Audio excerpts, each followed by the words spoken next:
Tavern's opening. Oh yeah! Yeah! Yeah! What? Oh yeah! Oh yeah! Oh yeah! Oh yeah!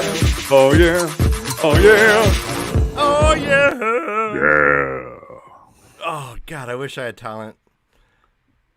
Hi, Brian. Hey, brother. Oh, sorry, switcheroo. Oh, this is an exciting Tavern Talk. How you doing? What is going on? I'm confused. Dan, are you okay? Did you have a head injury?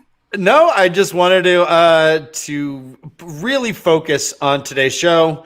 You can see there's little sparkly things on there. These are designed to absorb knowledge, and so I thought it was important. I don't bring it out very often. It's pretty pretentious for me to absorb everyone's knowledge. Oh, is that your hair, Angriel? It's my well done. Yes. I think everyone is now leaving the show. All right, let's open the tavern door.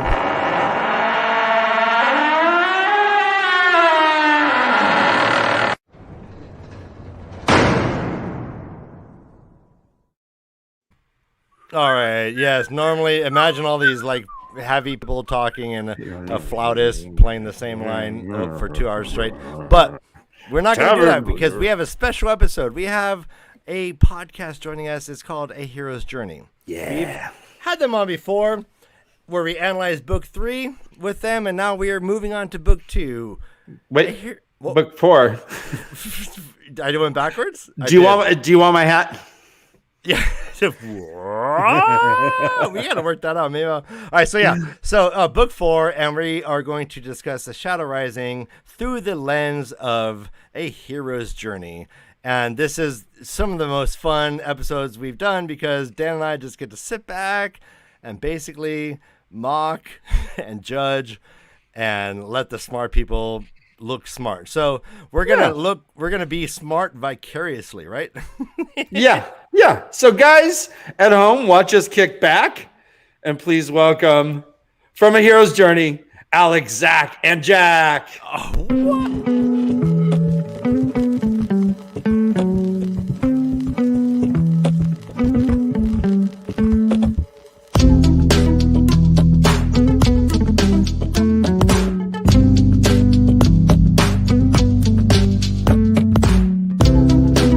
Good rhyme, Dan. Thanks. It was on the fly, my guy. Oh my gosh, I can't stop. Let's rearrange. All right, here we go. Hi, y'all. Hey, everybody. Hi. Welcome. Smart might be too strong a word for it, but we collectively are A Hero's Journey. I'm Jack, our normal host and judge, though this week that will be you guys and our wonderful audience. Yes. Hey, everybody. I'm Alex. I'm Zach. Each week, we normally look at a new book, follow one character through, and see how they line up with Joseph Campbell's monomyth, which is 17 story beats. I don't know why I'm looking at my mic like that's what I'm talking to. I'm talking to you guys. Those are story beats that Campbell argued appear throughout just about every story. We've kind of reinterpreted them in our search for a modern hero, which we've drawn a cutoff for at hitting 12 points. This week, we're going to do something a little bit differently with you guys. If you want to watch us way overanalyze Matt's journey in this book, we've got an episode over on our show doing that. But That'll this be week, out on Tuesday. Yes. It's out not on yet. Tuesday, we'll have an episode looking at Matt. But this week, we're going to look at A Shadow Rising as a whole. The three of us are going to pitch points to our hosts and judge, Ryan and Dan, as well as the chat. And you guys are going to rule on a winner for which one of us picked the best point for lining up with Campbell's journey, or our, again, modern interpretation of Campbell's journey, because we occasionally disagree with Campbell, and we're pretty sure we're right. Okay. We is a bit heavy-handed. Hey, guys, I'm a Campbell purist. I did not know you're going to be bringing this modernist reinterpretation. I might have to protest. I was going to say, you taking 17 to 12, that's kind of condensed Campbell's. Well, we're only looking for 12. You look at all 17, but you have to meet the 12 to be considered more hero than not hero. Okay. I was trying to make a soup joke. Condensed Campbell. That went all right. For smart people, that went right over. Yeah, bring it around again later, and we'll laugh at it. Okay. Just Not right fair now, warning. Fair warning. Yeah. I mean, who's the last person to eat a soup that comes from a metal can? I did. I had some Progresso. Some chowder. Chowder. Okay, all I right. had some Campbell's 2 days ago. Alex wins. He gets to go first on the board game. Yes. Ding, ding, ding. Right answer, 2. You got it, Alex. 5 points. All right. Yep. That's always the games have those weird rules. Like whoever went to a city within the last 3 weeks gets to go first or whatever. A city? Oh, shucks. Sorry, brother Dan. Ma, they're talking city stuff again. City stuff. All right, before you guys begin, I want to encourage all of our viewers to go and check out A Hero's Journey podcast, and I'm going to play for you their 2-minute, highly professional intro sound, intro trailer. Here's their trailer. How long ago do you guys do this, guys? December-ish. Yeah. December-ish. So, all right. So here's a pre. I saw the Decemberists twice. Hi. Ooh. All right, Welcome sorry, to I'm sorry. Unrelated. I'm your Unrelated. host and judge Jack, and I'm here with my wily witchers. This is Alex. And I'm Zach. Each week, we look at a different book through Joseph Campbell's monomyth.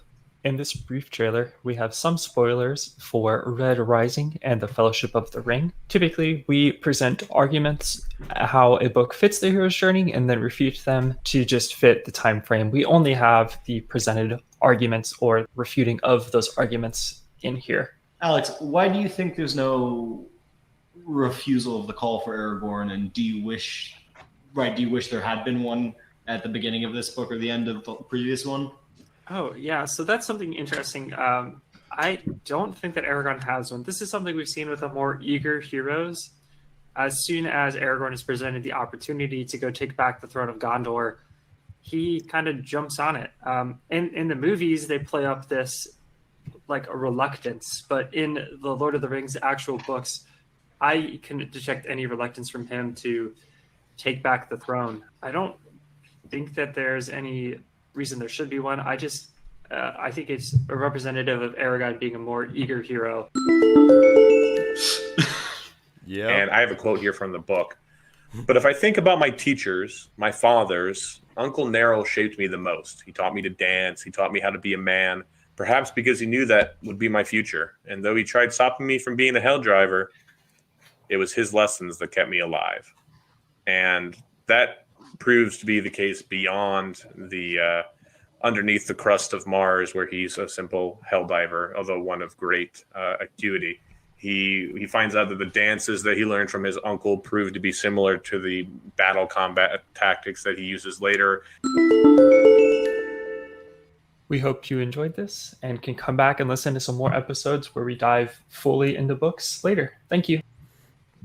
Oh my God! How can you not fall instantly in love with these characters? Yeah, come on, guys. In the story or the characters here on your show? No, you guys. Bunch of One's characters. easier than the other. So you can find that anywhere you find podcasts, wherever you're listening to podcasts. You guys know where to get them. Look up A Hero's Journey, and A Hero's Journey itself is kind of, there's a lot out there of A Hero's Journey. So is there a specific keyword or anything that they can help find? Well, Yeah, we're not the usually if you podcast search- about poker players. Yeah. That's still my favorite joke. There is a podcast called A Hero's Journey that's about poker players for some reason. We've never figured out why. If you guys want to find us, though, if you search like A Hero's Journey and Wheel of Time, we're going to be one of the first ones to pop up. That would be a good place to look for Okay. us. Awesome. Yep. Go down to your local podcast store and just pick up a bushel of Hero's Journey. No, I know, but Jack, I'm surprised that you're having a hard time with this concept. Like in my pantheon of heroes, there's, Me? like child neurosurgeons. Okay, right, any special ed teacher in the world, and then Poker players. poker players. Truly rule of the threes. heroes among us.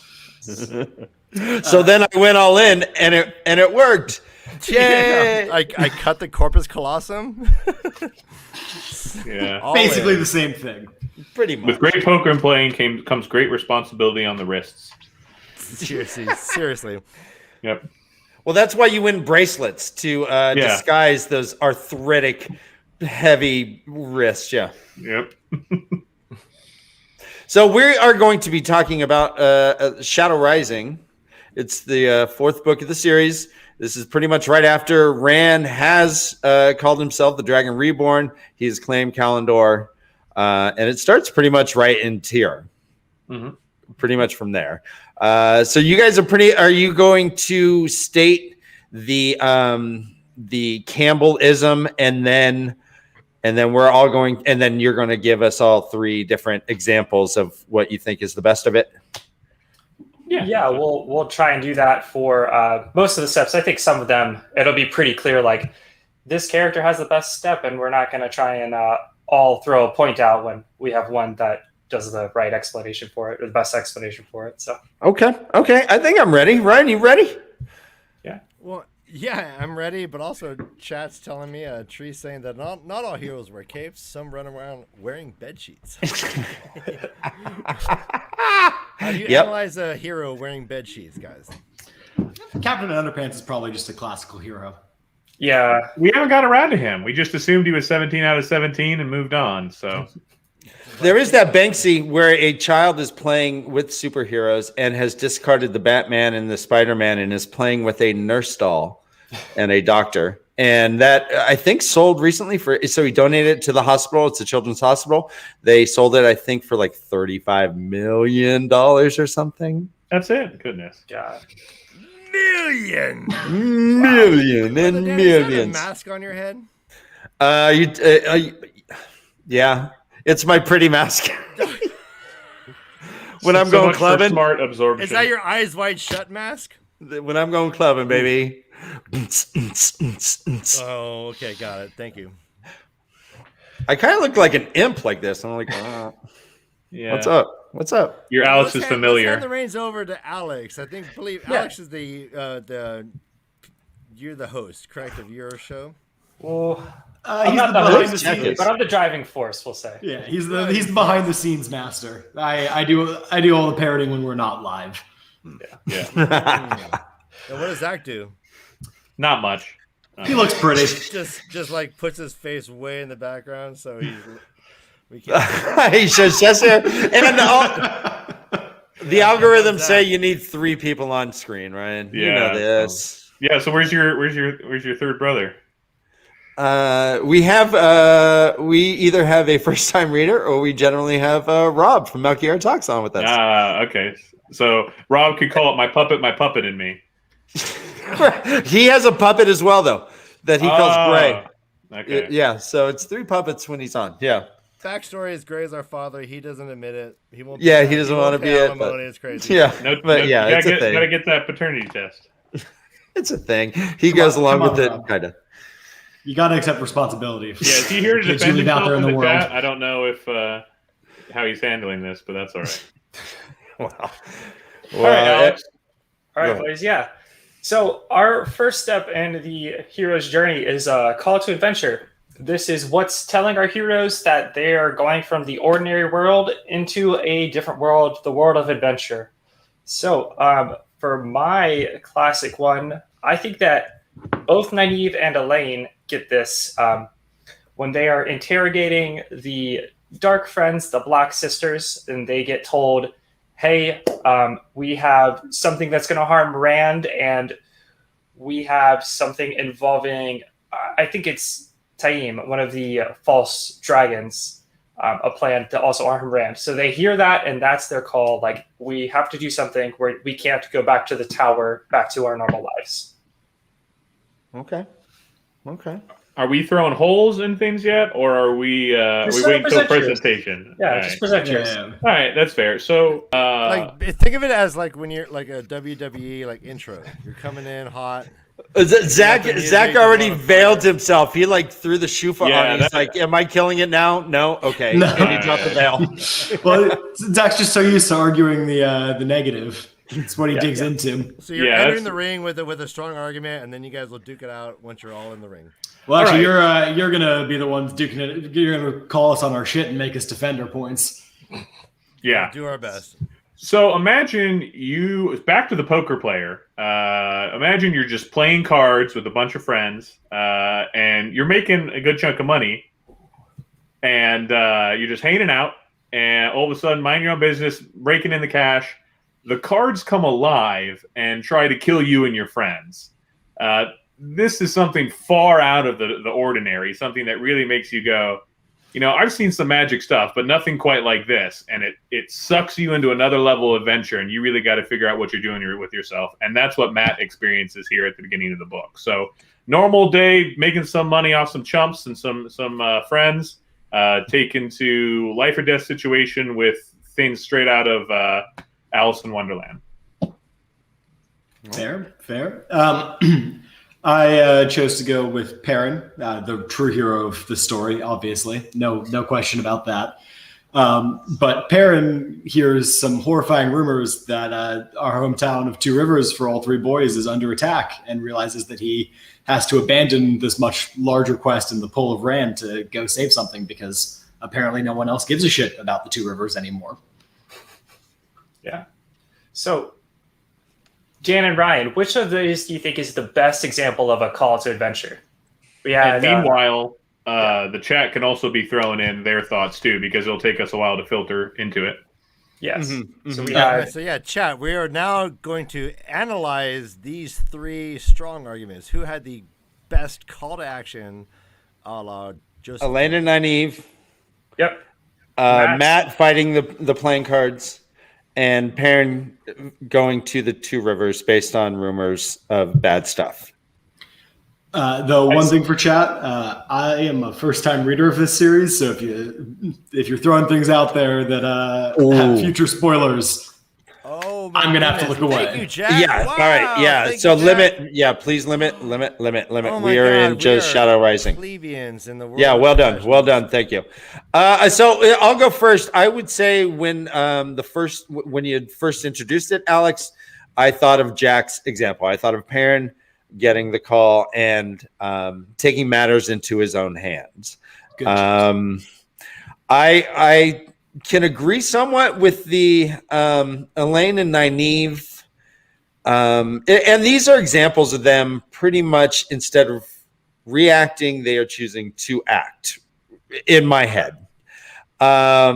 Zach, I love that scene, but I don't think it is integral to Matt suddenly, suddenly becoming, pushing the story forward for Matt's journey.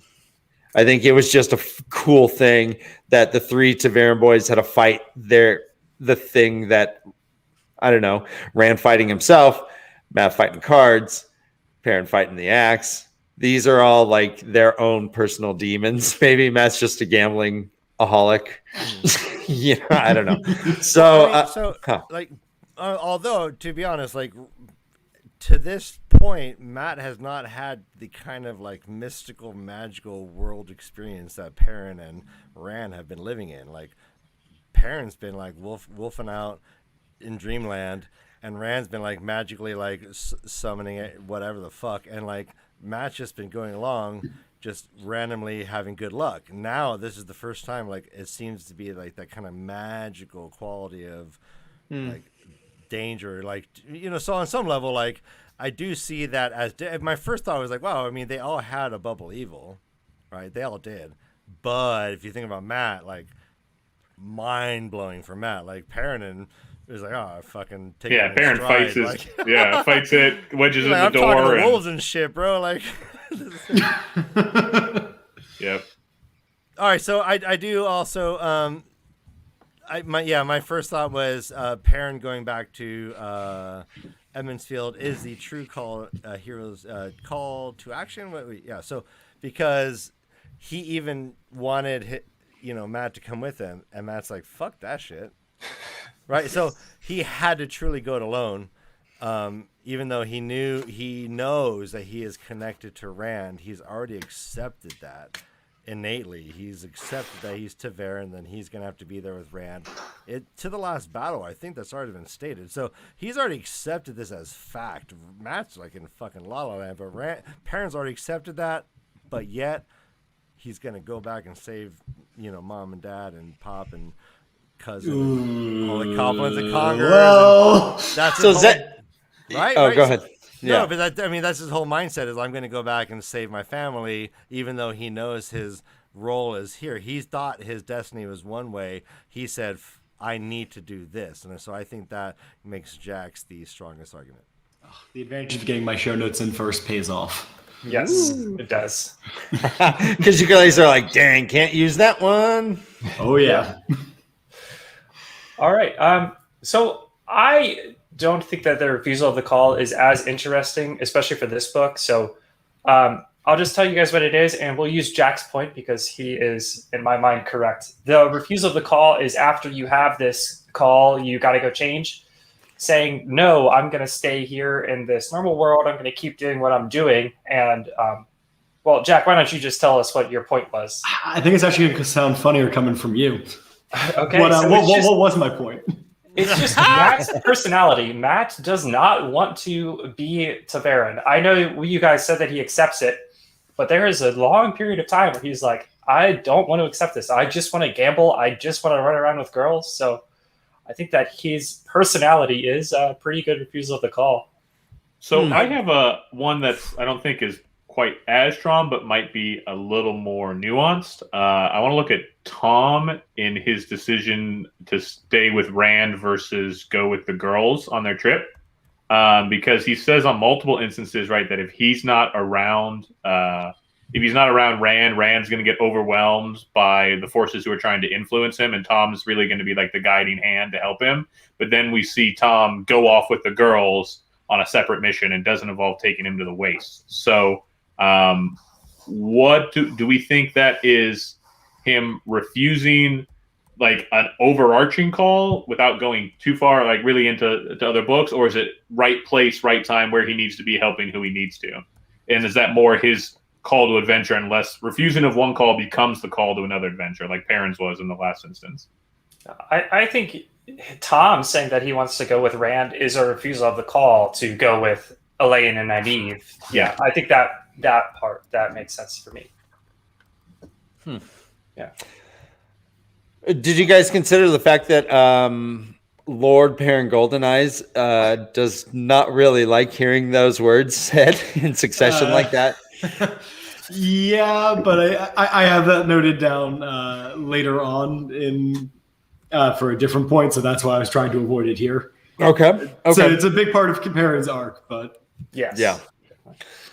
Which is funny that you said it like that, because we have another character in our show that whenever he's brought up has to be referenced only by his title, who is of course the High King Peter. High King Peter, obviously, from C.S. Lewis. Everybody else pales in comparison, even though we're several books into the story. No king is High King Peter. I mean, everyone else is king, but they are just not the High King. They got to be put in their place, Zach. I like hiking. I all the time. That's where you found that owl. Yeah. Wait till you meet Hiking Trail. Oof. Oh, God. Sorry. And by the way, chat, Tree and Glenn, the Geeky Hippie, thanks for commenting. They agreed with Ryan and Dan that Perrin was the best. Yeah. So for that Call to Adventure. But let's go on to the next step. It's meeting the mentor. I think everybody kind of knows what this is. It's a pretty classic older person coming in to tell us some more about the world, give us a gift that will help us later. Just give advice. It's our classic Merlin to Arthur character, that relationship. So for me, I think I'm going to go to the end of the book. And this is going to be kind of weird, but Asmodean and Rand, I think, are a good meeting of the mentor. Not for the Shadow Rising book itself, but for the whole of the Wheel of Time, because Asmodean is able to teach Rand a lot of skills that otherwise he would have taken a lot of time to gain, like traveling. Even in this book, when they use the skimming, that's totally different than anything Rand has done before. Right. But Alex is cheating and therefore disqualified going later into the series. I mean, even if you go to the end of the book, I used an example from the end of the book for this reason. Yeah. See, you've taken. Go ahead. Wait, this is controversial. I'm going to allow it. No, Ryan, I'm going to allow it. Our judges have spoken. Legit, but I mean, I love everyone in this room, and I don't want anyone to feel jaded or left out. That's 90% of our podcast. So. They were just sniping at Alex by picking one by the end. They're like, nice. We're pretty loose in order for Campbell's steps. We'll let stuff swap around. But I think this is the first time someone's tried to. Campbell breaks his journey into 3 parts: a departure, an initiation, and a return. And Alex has grabbed something that is distinctly in the return of this book and is arguing it for a point in the departure, which is something that we've not had before. It is like the very end. Let's see if it pays off for him. I really want you guys to battle it out a little bit before I make my judgment. Jack, well, that's fair. Jack, do we want to go next? Yeah, I can go next. But the problem here, and I think part of the reason Alex went so reaching, is that this is a book that, at least as a first-time reader, I kind of felt was lacking any. No one gained any new mentors early on. The best I could come up with is the wise ones for Rand, but they're just still really manipulating him. So maybe I'm terrible with the names as a first-time reader. Gull is our clan chieftain that's also helping Rand. Ruark. Thank you. Rurik Thar. Gull is with Perrin, correct? Yeah. Now I'm gonna get bogged down in names if I let myself. But that's okay. Ruark seems to actually be offering Rand some genuine help and advice, but Rand's a little jaded when it comes to mentors by this point. I feel so he's not really searching for one. It's funny that you mentioned that because he gets one at the beginning of the book, even when it's revealed to him who Lanfear is at the very beginning when the tier is being stormed and the other. Are you about to claim that Lanfear is a mentor for Rand? She gives him good advice.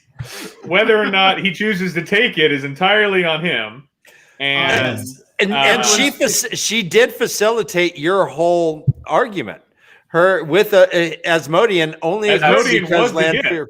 That's a good point. Yeah. We've gotten in trouble before arguing that people are gifts, so we're going to skirt around that.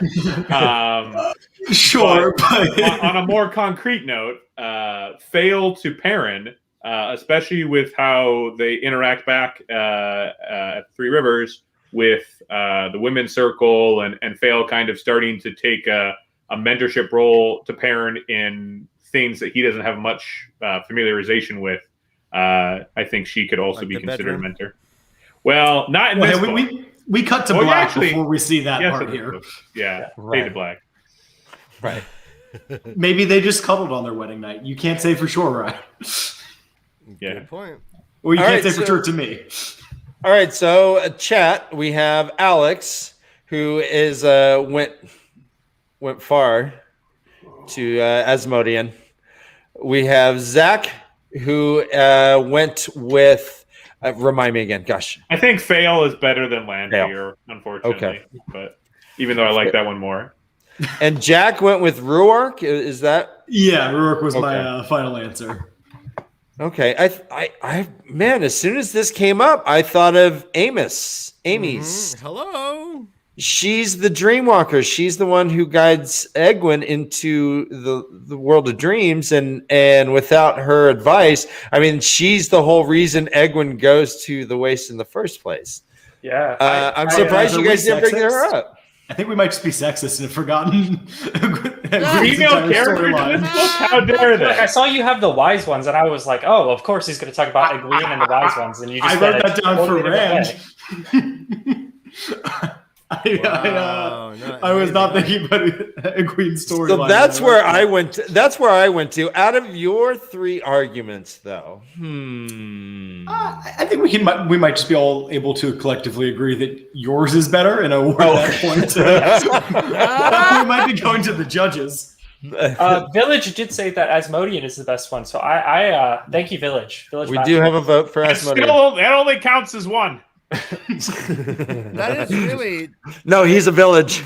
In terms at least of 100. impact, like it's hard to get into this without getting into the whole like what comes afterwards. But like in terms of impact, it's hard to discern who has the bigger impact. Amis, what's her name? Amos. Famous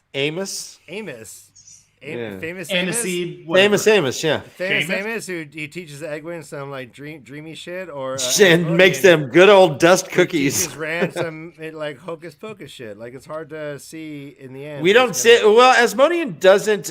We do have him being appointed to Rand, but that's pretty much it.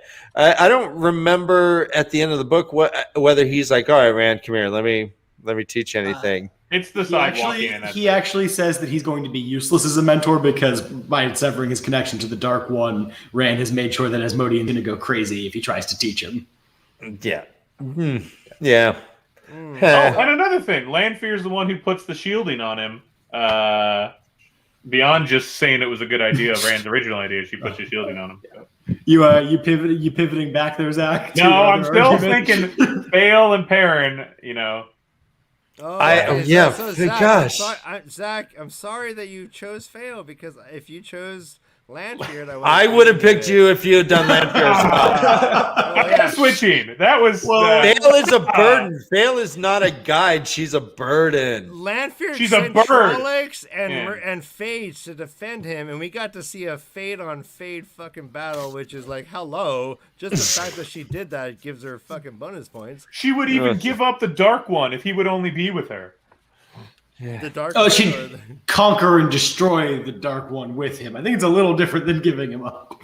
Well, if they could get the... Anyway. We'll talk about Lanfear again, because little spoilers, we're not going to talk about her in the classic Temptress sense, but she will come up in the Temptress. Okay. All right, so the winner is Brother Dan. Good job. Wow. I did. Well, sorry guys, stole that point. Congrats, Dan. Thank you. So I think we could talk about the next two steps kind of at the same time, because we often find that we blur these together. We have a hard time trying to pick out these separately. So the crossing of the threshold is supposed to be when the hero enters the world of adventure for the first time, and they should experience some danger here. So this is like leaving your village, and for let's say Frodo leaving the Shire and the Black Riders coming and harrying them across the river.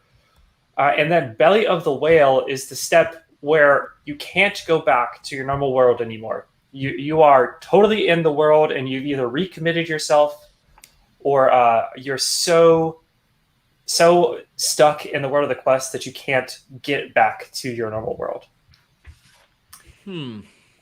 So for me, this is a hard one, but I think that Perrin going through the ways could fit the crossing of the threshold, and Egwene meeting with the Wise Ones for the first time could be the Belly of the Whale. Now that she's in the waste, she can't turn back anymore.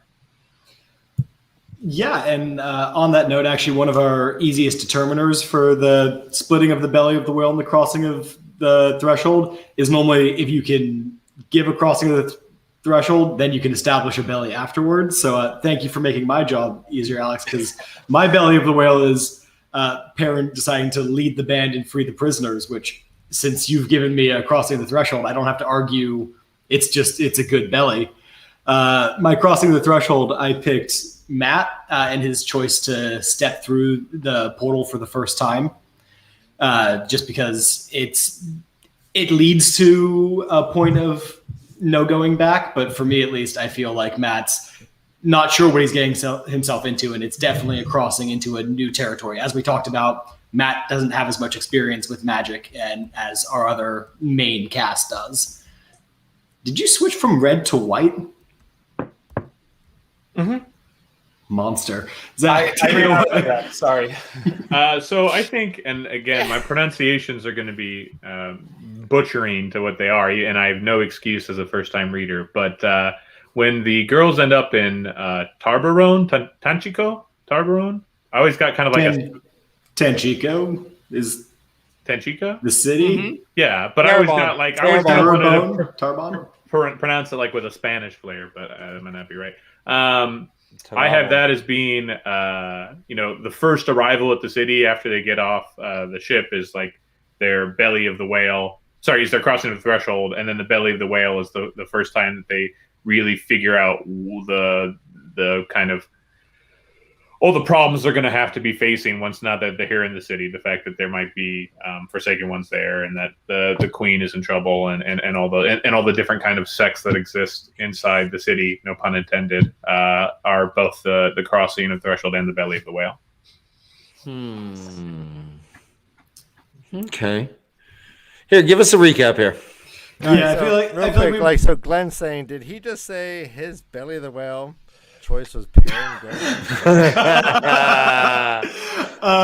You're not wrong, but it sets Perrin down the path of not being right. His original plan was sacrificing himself and resolving his entire conflict then, and choosing to go free the prisoners means that he's putting himself into direct confrontation with the White Cloaks and starting him. He can't reverse the path at that point that's going to lead to him being Lord Golden Eyes. Before that, he could have slipped away, and now he's locked in.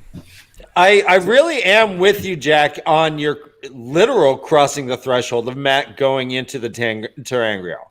You know, it felt a little bit like cheating to pick as you said, a literal threshold crossing. And it's also the point we used in our other discussion, Jack. So. No one else. That episode's not released yet. They don't know that. You know, like you guys from the future. Like, why is no one taking the Elfin's perspective from this? True. Some guys they're just showed crossing up. the threshold. Guys, we have a visitor. We have a visitor. Fucking guy with like a laser beam from their perineum. Guys, someone's here. Put the dishes away. It's been a very long time since we had guests, so you have to excuse it. Like, hey, stop! You're shaking the shit. Hey, you're shaking my tower. Yeah, hey, we're so excited. 3 guests in one day. How rude, guys! I am a little surprised that the Aiel did not come into this belly of the whale, though. To me, this is Egwin going to the Aiel and being and more or less trying to be a wise one, and or Rand going and more or less trying to be he who comes with the dawn or a clan chief or whatever he is destined to be. To me, crossing into the waste is that belly of the whale as well. They weren't going to visit; they were going to stay. It definitely is one. I think capturing a Forsaken is pretty much you're no going back from that. That's a good one too. What do you do with it? What do you do? Like, are you like, okay, well, now I have a Forsaken. I mean, Nynaeve also has the exact same thoughts later on in the book. I've got one. What do I do? Yeah.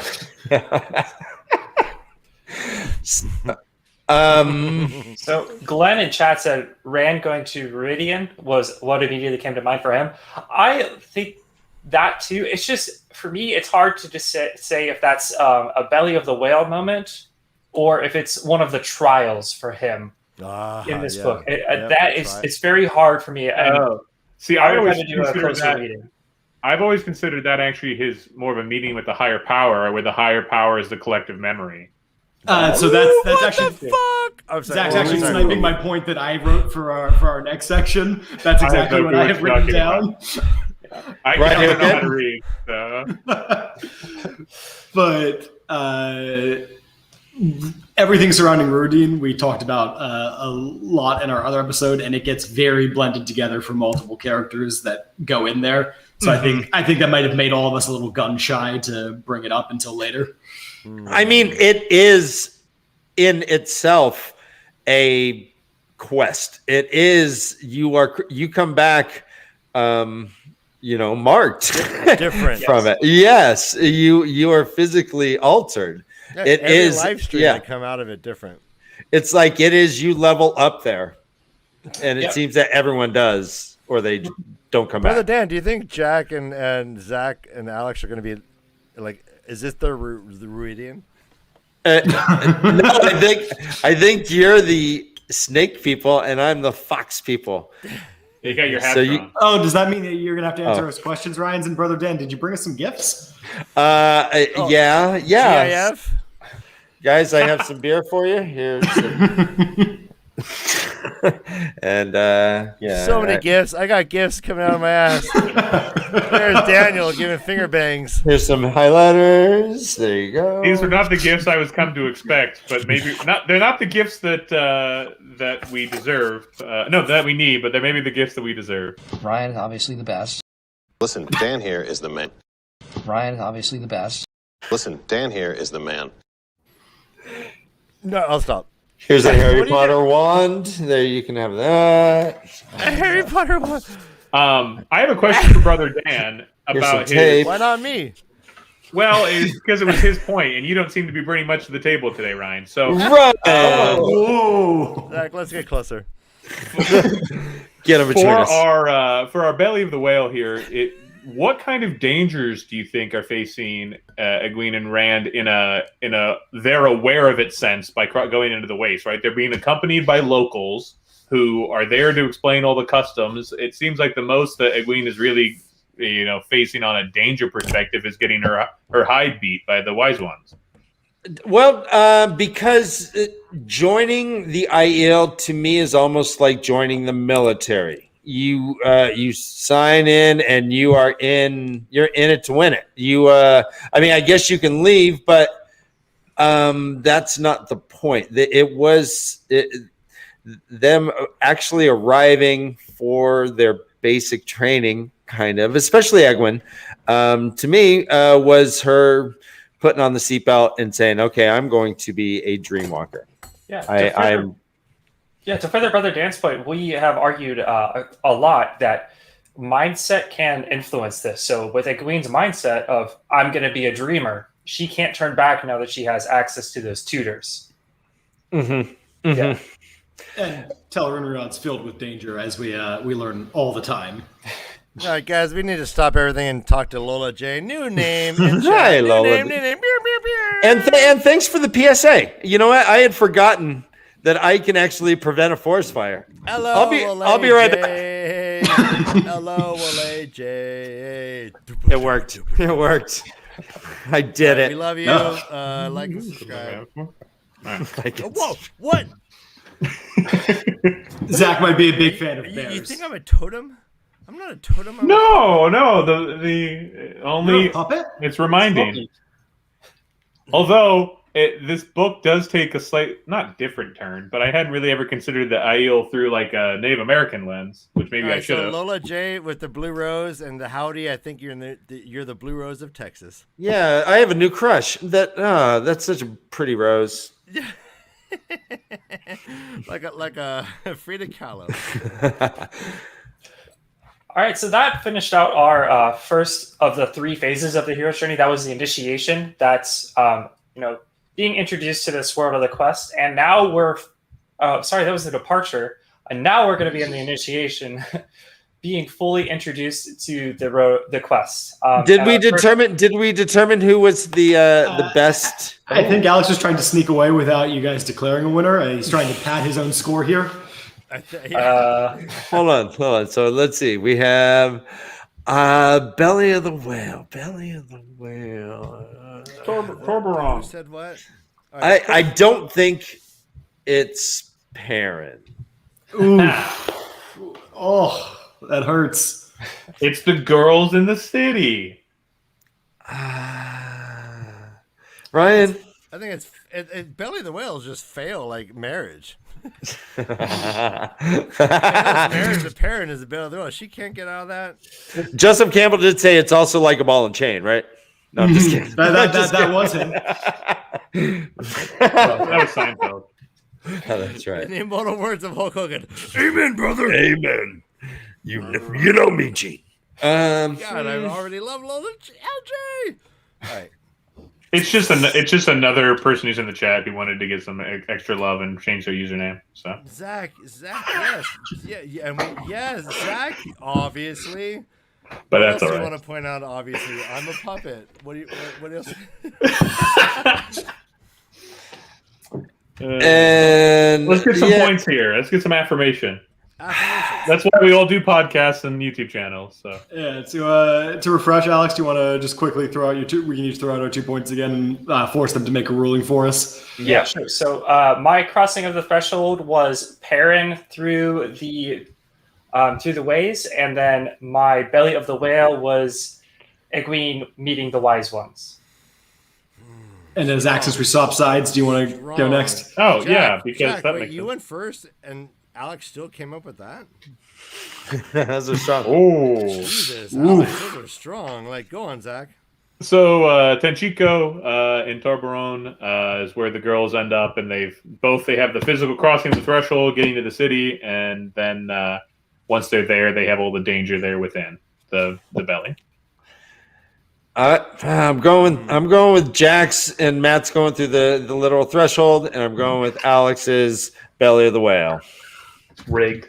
Sweet. Wait. Sorry, Zach, you got swept out. Yeah, apparently. You got to choose one, bro. All right, Jack, what's yours again, Matt? No, you missed 2 steps. It's two steps. But my crossing of the threshold, I had Matt stepping through the portal and Perrin choosing to free the prisoners. Isabelli? Oh, yeah. Yeah. No, I agree with Brother Dan. You're right. So 1 point for Zach. No points for Zach. No one's awarded him any points. Yeah. Minus Get point my for Ryan. Get my hopes up. But hey, the night's still young. Unfortunately. I think Right, Zach's a nihilist. I've been trying to figure out how to, what is Zach's, philosophical bent? I think it's nihilism. Sarcasm's less of a philosophy and more of a way of life Yeah, for him. Nihilism filled with, a little, Mean Gene Okerlund. Alex, how are we handling this next step? Because it's a little convoluted. Yeah, so the road to trials is typically, 60 to 70% of the book. We're not going to try and do that. We're going to pick one thing. And Classic Hero's Journey, there are 3 trials that the hero goes on. So we're just going to pick one character and one of their trials for this. And the important thing about the trials is a change has to happen. The characters can't come out of this trial with the same personality, the same beliefs that they went into it with. So for me, this is Rand going through the columns in Meridian because he changes his entire thought process about the ideal, and then he comes out with the markings of the Karakarn, he who comes with the dawn.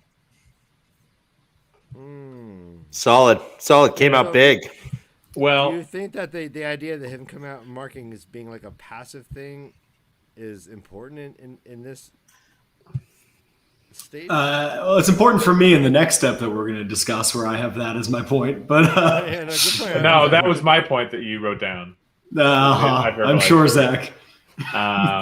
For the purposes of the trial, I think that Perrin accepting the mantle of leadership within the Three Rivers is probably the biggest change we see from a character in the book, and it's one that he had to experience firsthand, seeing what was happening in his hometown before he was willing to accept the fact that yes, he isn't the person that he used to be, and now he's got leadership and responsibilities.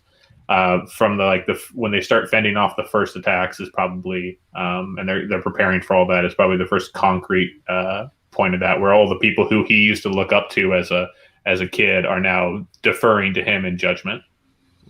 And he gets married. Well, yeah. That's later. No, it's still during the Two Rivers part, right? Oh, who said lame? So yeah, that was my thought too. Zach, you're coming out strong. Is it way to rebound? This is right now. You're in the lead as far as I'm concerned. I also went to the Well of Perrin, but I was going a little more specifically. I wanted to talk about his first loss, that ambush that he tries to stage that backfires, and he kind of comes out of that with. Also, I went with his better understanding of leadership, but sort of the real consequences that he's facing here. That stuff's real, and that these people, right, as Zach said, that these people look up to him, but also that he's responsible for their lives, which is a relatively new position for him. Perrin, a bit like Matt, had been operating solo. So, his responsibility had been to him and his group. Well, it's still is bigger than his group. His group has just gotten bigger. And to further Jack's point a little bit, typically the hero can fail one of these trials. What we decided is you can fail one as long as you make the other 2. So I'm assuming that Jack had 2 other trials in mind for Perrin that he made, but we didn't get to talk about them. And I'll never have to mention them out loud. Yes. One is erectile dysfunction. He got over it, probably. All right, go on. Well, let me toss this out there.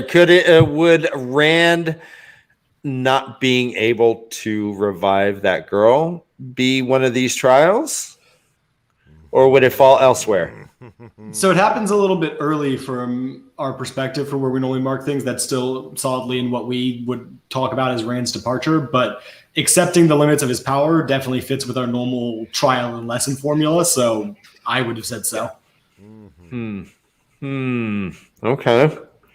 Zach, you look a little contemplative down there in the left-hand corner. I was trying to think of, I was trying to relate it to Aragon, in which if he had healed her, she would just come back some crazy aging girl who had weird powers. But then I also start to think about the raw power that's available to Rand, and when we start to think about the limits of his power, we have to think about it like in the immediacy and not in a long term or with extra power ups, because we see him, especially in his fight with Asmodean later, the amount of raw power that he's accessing. He probably could have brought the girl back, but yeah, he says as much. Yeah, it was possible he could have done it. Yeah. Yeah. Well, should he have then? No. Yeah, there's a fault. It's not possible. Ryan, that reminds me of the Gospel according to Jesus Christ, where he decides not to raise Lazarus because someone should not be forced to die more than once. Yes. Yeah. All right. Yeah, that's Pablo Neruda. You guys should. No, it's Jose Saramago. Jose, yeah, good. Thank you. No, you got it. Scott early said that I won. Does anyone in chat have what do you think? Alex grabbing the first opinion that agrees. What kind of paid actors are in this chat? I will say that I was leaning towards Zach's when you first proposed it, and his argument did not deter me from that. I'm kind of leaning towards Zach right now. You guys can try to convince me otherwise. I'm open-minded. You got your closed-minded hat on. I got my disco closed-minded hat. I can try and convince you that I thought Perrin's failure taught him more than his first success. But outside of that, I clearly agree with Zach quite a bit. We're both focused on Perrin growing and changing. Don't try to stymie me off my solo point. You know what? I'm giving you a point, Zach. Yeah. Point for Zach. I'm gonna try erase mark it over my camera. But the chat, I don't mind if the chat gives their own points. If the chat overwhelmingly thinks that Alex is right or Jack, you get half a point because it's not quite as important as mine. One check mark in the corner. Ryan, did you have a ruling for us? Because what is that? What remind me what Alex's argument was? Wrong. So mine was Rand and Meridian going through the columns. Yeah, that one. No, that's a higher power moment. It's a meeting with a higher power, but we'll get to that next. No, if you think that Rand needed to make choices afterwards, you can get an info dump and either make and ignore it or not. He chose to not ignore it. That's it. He wasn't. Well, no, there's really no choice for him to ignore it. There's no choice for him to ignore it, because if he does ignore it, then all the chiefs just know that he didn't. They're going to think he didn't actually accomplish what he was supposed to in Ruiden, which is why they don't follow the other guy whose name I've forgotten. Couladin, because he didn't actually experience the thing, therefore they know he didn't actually complete the quest. Yeah. No, well, if there is a meeting with a higher power, then this one, I would say Meridian probably may go into that slot instead. Meaning Asmodean is a higher power for Rand. Yeah, but no, he goes and becomes enlightened. He gets all juiced up. Well, so if we want to give that one to Zach and move on to our meeting with a higher power, we got you, Zach. Zach, I'm proud of you, buddy. He's on the board. I'm glad somebody. Good discussion. I'm punching you in the shoulder like, hey, attaboy. A little lighter next time. All right, sorry. So our next step, as Jack and Zach have hinted at, is a meeting with a higher power.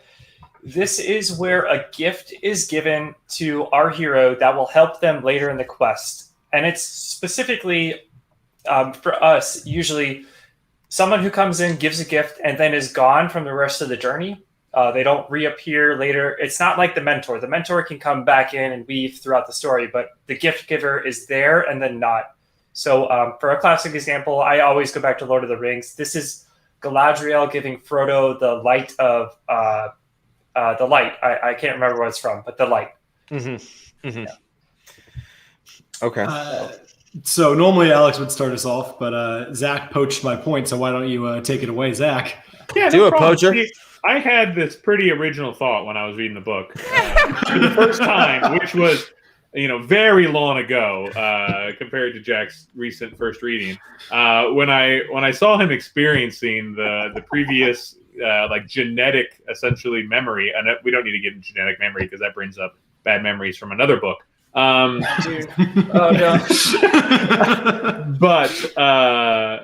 and how he's able to experience all the previous lives of Aiel, going from the breaking of the world to now. It's something that's with him for a short term. It's extremely impactful, and then he doesn't get to experience it again. So while it's not an actual individual, it is certainly something on a magical level of the workings they don't understand. So it pretty much fits the bill here. So for me, I'm going to go with something that we don't actually see, but Moraine. Oh, that's your favorite thing to do. So we can't actually argue against it. So we see these characters from another person's perspective. So we know what happens. But Moraine going through the Terangrial and getting her questions answered, just like Matt did. So this is the Terangrial and Tyr. I think that is a meeting with a higher power. Again, the answers provided we know are helpful, even if they are cryptic, and Moraine definitely has more skill in sorting out the cryptic answer than Matt does. What do you think about her shift or lack of a shift in her way that she interacts with our other characters after this moment? The fact that Moraine learns no lessons ever. At least so far. That's not true. That's not true at all. Bull meet China shop. Yeah, I think that the information she learned doesn't necessarily have to change the way she interacts with the characters, especially Rand. That change in interaction comes, more towards the end, where she asks him, "Hey, how can I advise you? What would make me trust you to give you advice?" The first instance of the cold shoulder really actually making a noticeable difference in anybody. Yeah. I think Zach has cold shoulder PTSD. Well, let's say hi to Brett Chanel, our new name in chat. We love you. Blown kisses. Yes.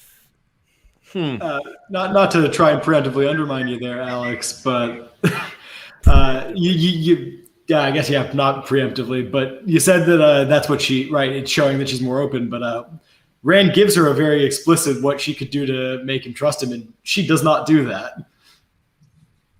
So did she learn anything? Rand tells her that if she can honestly repeat back what he says about that she'll help him and serve his interests and not her own, and she gives the classic Aes Sedai answer of, "I'm here to help you, and I want to make sure that you get to the last battle." And he goes, "That's not what I told you to say." Yeah. Goodbye.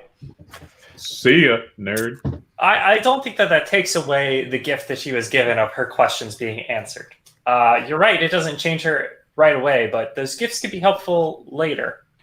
But later doesn't exist to me yet, so I'm... It's so hard. It's so hard to do this sometimes. Sorry, guys. So we can't even talk about when... how no, don't start with this because I will occasionally believe you. Secretly an Animorph and is going to turn into a big lizard with wings. So is Meridian just off the table here? That's what Jack and Zach both think. So that was that because Matt comes away with literal gifts.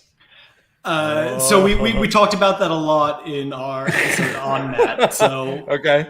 Please, everybody, check that out Tuesday with Leslie Sedai from Stuck on Arrakis. She gave a lot of good insight too. Yeah. Oh, cool. And I would love to cheat and talk about Matt again. Since I had to make up a new point on the fly, thanks to Zach. My higher power, I am cheating in the fact that she shows up twice, but we're a little fuzzy with how much the higher power can be. Brigitte shows up, saves the girls, helps them a little bit, and says, "I'll be back in the future to give you more help."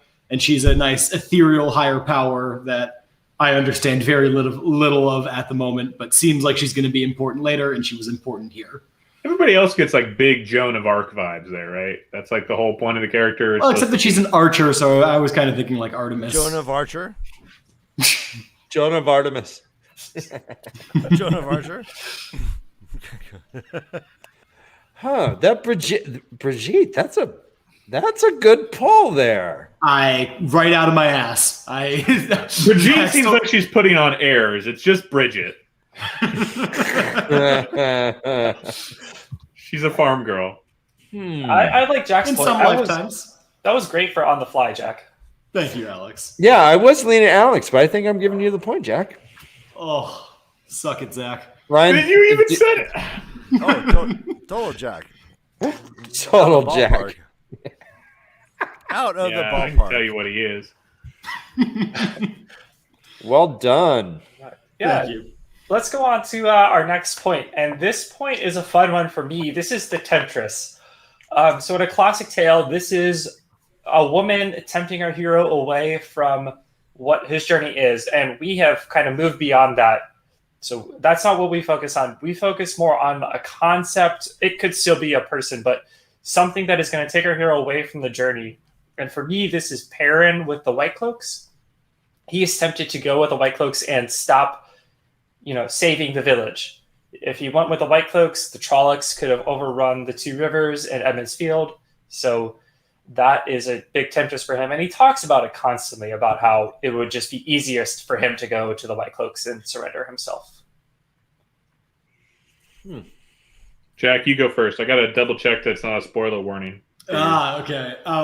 Well, she is a classic temptress figure in some ways. I'm going to talk about Lanfear, but not as sort of woman made manifest trying to draw him away. I'm more interested in Rand's temptation to trust her. He's definitely distrustful of her, but he's given multiple opportunities to try and just move against her, and he keeps thinking that maybe between the fact that she thinks she loves him, he can use her in the same way that she's trying to use him. And this book, it seems to pay off a little bit. I'm pretty sure long-term that trusting Lanfear is going to blow up in his face at some point. So there you go. Total shot-in-the-dark prediction that seems heavily foreshadowed even by now. So I've actually focused on Min here, and I think it's Min's disguised personality. I think it's twofold. Mindra? Yeah. That's just making Rand the Temptress, Zach, with extra steps. You're using Man as Temptress.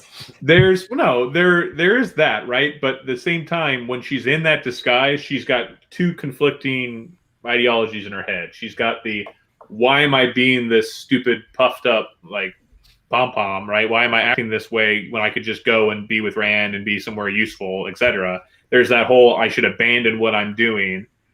So there's that temptation to flee the quest, to go somewhere else. But there's also an internal temptation that she's struggling with, where she has several instances when she's like looking at herself in the mirror and she's thinking about Rand, where she kind of likes the guise that she's put on herself, and she wonders how others, when they interact with that person, how they see her. Maybe I should start to become more like this person I'm pretending to be. So I think there's two temptations wrapped up into the same like character moment. Damn it, Zach. I would give you the point if I was the one hosting. Yeah. So we have Min when she's sexy men. Well, maybe not if you'd phrased it that way. We have Lanfear, and Alex, remind me of yours again. This was Perrin being tempted by the White Cloaks to just and the White Cloak. Yeah. Okay. Ryan, why don't you go first here? Well, I mean, like, out of the ballpark, if I was like watching this home run display, I would say, wow, Zach had the strongest strike and the longest home run. Absolutely. And I'm manning chat. We're dealing with somebody in chat. We'll figure this shit out. Don't worry about it. Keep going. Cool. I think Jack picked some low hanging fruit. Unfortunately, Lanfear is, well, I mean, she is described as the most beautiful person that everyone has ever seen in Selene. This is so. That is. I'm a little surprised that no one picked Berlane or the Penarch of Amador. Was it the fuck? I can't remember. But there are some pretty beautiful nobles that are kind of hitting on Perrin a bit. Well, so at least where I am, the Panarch isn't tempting anybody. In Shadow Rising, she's mostly still just a plot device for them to rescue. And okay. And I may have misspoke. I may have misspoke. Is it Berlane? Berlane, the 1st of May. Yeah. Okay. Yeah. The first of May. Yeah. Okay. Yeah. But none of our main characters are actually tempted by her. She's a pumped up milk Milksop, I think is what Lanfear calls her. Was that what I thought that was what she was calling Elaine? But No, from Rand's point of view, it seems like she's saying that about Elaine, but she's really saying it about the first. Oh, okay. Balin. My issue with yours, Alex, is that if Perrin could avoid this, he would.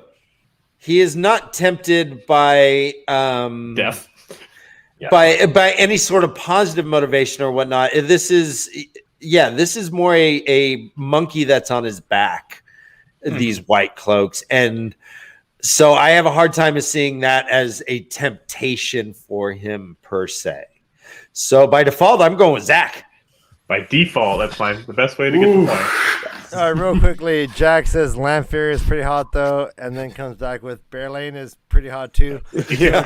Jake, you gotta fucking pick a side, bro. And Mandarb says that Zach won this one. Yep. I agree. I agree with that. Cool.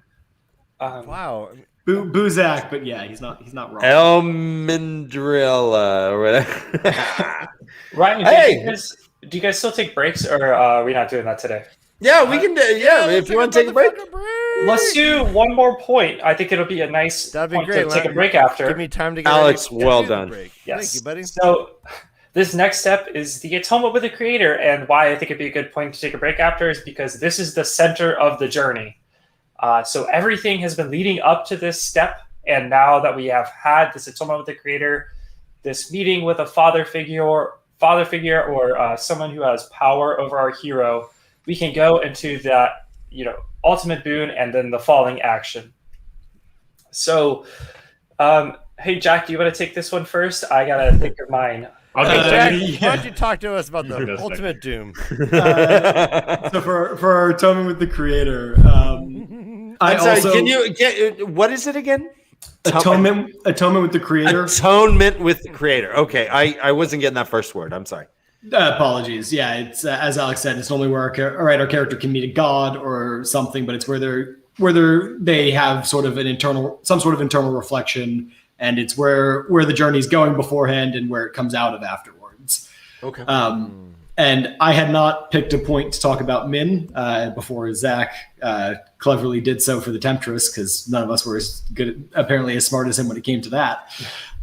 So I decided for my atonement with the creator, I was going to talk about her seeing the Amerlin seat laid low after her stilling, and sort of as Min is confronted by this new version of a person that she's trying to save, but this is the person that previously had dictated everything that was going on in her life, right?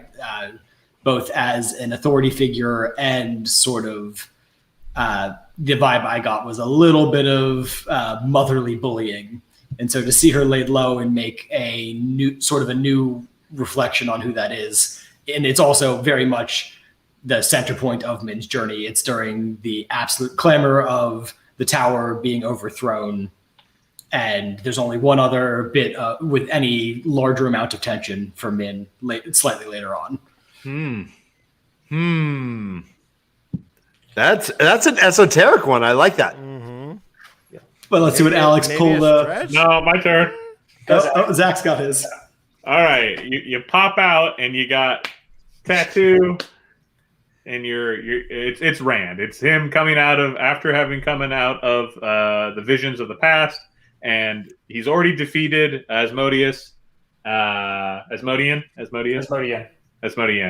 is a game company, I think. Asmodean is definitely Asmodeus was one of the fallen angels, I believe. Yes, that sounds right, Dan. Yeah, that is. But I'm thinking pop culture. I think it's Warcraft, maybe. No, Asmodean is, I think, the game company that makes Call of Cthulhu. Zach. That might be it. Anyway, regardless, he's defeated the Forsaken One and gotten him as a pet, and he's come back to the rest of the Aiel, and he's showcasing, I am the one who comes with the dawn, yada yada, and he has that whole confrontation with again, I still don't remember his name, even though Alex just told me. Couladin. I think you're out of order there, Zach. I think that happens before he goes and fights Asmodean, and then he teleports to go fight Asmodean. Then he comes back, and they've all left. Yes. Okay. So regardless of the Asmodean defeating, that I don't particularly care about that for the purpose of the center point of the journey. The center point of the journey is the whole, he's trying to prove once again that he is the tale of two dragons. Yeah, sure. He's trying to prove to everybody that there's this prophecy about who all the signs he'll have to fulfill, and this is the sign for that book, right? So this is the center point for Rand's journey. Is he'll showcase the fact that he's been marked twice by the. He'll have the dragons on his arm, and he's already been marked twice, and now he's got the dragon. Sorry, I was getting out of order. Now he's got the dragon tattoos, and he is the one who comes with dawn. So everything about Rand's journey, right, both on a micro level and a larger level, even only looking at the first 4 books, says that this is the center point of Rand's journey for this book. Mm-hmm. Yes. Yeah, that's solid. Yeah. I also really want to know how cool Dane or whoever he's got his tattoos, but no one tell me. I think that this is said at the end of Shadow Rising, so I don't know if you want to go back and read it, or we could actually tell you, because I'm 99% sure that they say it. I reread the ending twice in between our last paper episode towels. and this one, so You never did that as a kid with the wet paper towel? You hold it. Yeah. We'll You talk lick about it it, later. lick and stick. Yeah. Well, that's something else, brother Dan. We love it. So I still had a hard time for one reason. I think like the center point of Suwan's journey is her being stilled, but that doesn't fit this step. It's not a atonement with the creator. It's more like a belly of the whale, or even a call to adventure, a call to a different life than one she's been living before. So I'm going to go back to Perrin with the White Cloaks. When Perrin and Dame Bornhold come to that agreement that the White Cloaks are going to fight for the 2 rivers when the Trollocs are attacking that last time, that could be an atonement with the creator. Unfortunately, Dane does not hold up his end of that agreement, but Dane calling Perrin to the 2 rivers and then them coming to that agreement could be a good atonement with the creator. I think based on the definition of atonement, I don't see Alex or Jack. I don't see either of these characters really atoning. I see with Zach, yes, Rand becomes enlightened. He becomes he has made peace with whatever is going on. Min is witness to all kinds of things. I don't see her becoming achieving atonement. So atonement is the name of the step, but the actual definition for it within the step is it's just confronting whatever being or force holds the ultimate power in your life. Yes. There doesn't necessarily have to be an agreement. Yeah. Okay, because with Swan, I would say that was certainly a trial. I don't know if this is atonement with the creator, her being stilled. It is a defining moment for her. I'm leaning towards Zach, guys. He comes back and he has touched the higher power and has come back through the other side. Right? Well, so then I guess to try and do a 11th hour save here, Zach. If that's Rand's atonement with the creator, what's his ultimate boon? What is the ultimate boon? I've been asking that myself. Well, I thought we were keeping everything separate here. We're keeping them separate, but I would argue that Rand's journey was to be declared he who comes with the dawn, and that's the moment that he does it. So what's his ultimate? What is Rand's journey if not that? What's Rand trying to accomplish? The big meeting with the Aiel. Where he gets all of them, he splits them. It's the walking out of it's the changing of the Aiel, right? Just announcing who he is didn't actually cause the schism yet. That's the same conversation. It's the same. He's off camera for when they actually split. We're off camera when. No, he's off. He's off in Meridian fighting with Asmodean. Fighting Asmodean when the guys actually leave. Yeah. You know Zach's making a strong point when he gets closer to the camera. No. Feel my forehead and all its might. When he's not laxatively, like barely waking up. So you'd say that Rand's ultimate boon is half the Aiel leaving, not a. No, it's gaining the Aiel. It's gaining half the Aiel. And I think it's more than half. It seems roughly more like a 70-80 split. Yeah, it's what 2 of the clans go with. I think only like 6 of them show up to the meeting because Rand rushes it. Yeah, he's a hasty boy. Well, but would you not say that? I mean, I'm just I'm clearly focusing on it because I'm trying to win here. I'm like, what about Matt? Matt Boone is unfortunately really awkward because it's tied in with the gifts that he receives from his meeting with the higher power, and they're kind of part higher power gift, part boon as he understands them. Mm-hmm. Yeah, holes in his memory. He has to fit into one of these though. Either gifts from a higher power or a boon from the hero, the journey itself. Because he comes out with his hat. You guys have seen the fan art. He always has a hat and a spear. He gets these two things. Yes. I guess the hat a little bit earlier than or does he get the hat after the spear? In this book. Yeah. He gets the hat from the peddler. And he gets a nice new necklace. Yeah, he gets the necklace. The necklace is the most important of the three, so let's not leave the necklace out. Well, I didn't know where we were at in the book, so I'm just you've seen the pictures. Yeah. Which is probably my favorite cover art of all the cover arts. Imagine if Matt had that weapon when he was battling Galwin and Galad, they would have been fucking. They would have died. Oh my god, yes. See ya. But yeah, I guess we're gonna. I tried to get Zach to admit that his own point was wrong. He did not cave. So, Brother Dan and Ryan, you got a ruling for us before we enter intermission here? Real quick, remind me, Alex. This was Perrin coming to the agreement with Dane that the White Cloaks would fight with them. Jack. I picked Min and her rescuing of the Amerlin, whose name I never pronounced correctly. Oh God, Zach. No, mine he had the dragon. Yeah, mine's with. Sorry, I was reading the YouTube chat. Mine is him revealing that he's Rand is he who comes with the dawn. Ryan, I'm pulling a hard left-right turn, left-right here. So back to middle. Turn into the skid, Dan. Full 360 right back to Zach. Yep. I am suddenly very interested in Alex's. Me too. Left field. Yeah. I'm voting Alex right now. Unless Zach and Jack can convince me otherwise. Alex. All right, Jack. Let's join forces and knock him off his high horse. Well, here's the problem: is I like Alex's. I think it works really well. See, I think the fact that he falls short, right, of actually. If Jack was in a bar fight, he'd get punched in the face and say, "Oh my God, really good punch." So well done. They throw look. If your opponent's got great form, you got to give him props. It's just the gentlemanly thing to do. Choking me out. Well done. Well done. Well done. I'm not breathing. Well done. Well done. Those teeth were extra. Didn't even. But no, I mean, to cut Zach off there on Alex's behalf, apparently, because as I said, why not just shoot myself as well? It doesn't matter that Bornhold doesn't come through on his end of the deal. Perrin is fully accepting his consequences and Perrin doesn't think he did anything wrong, right?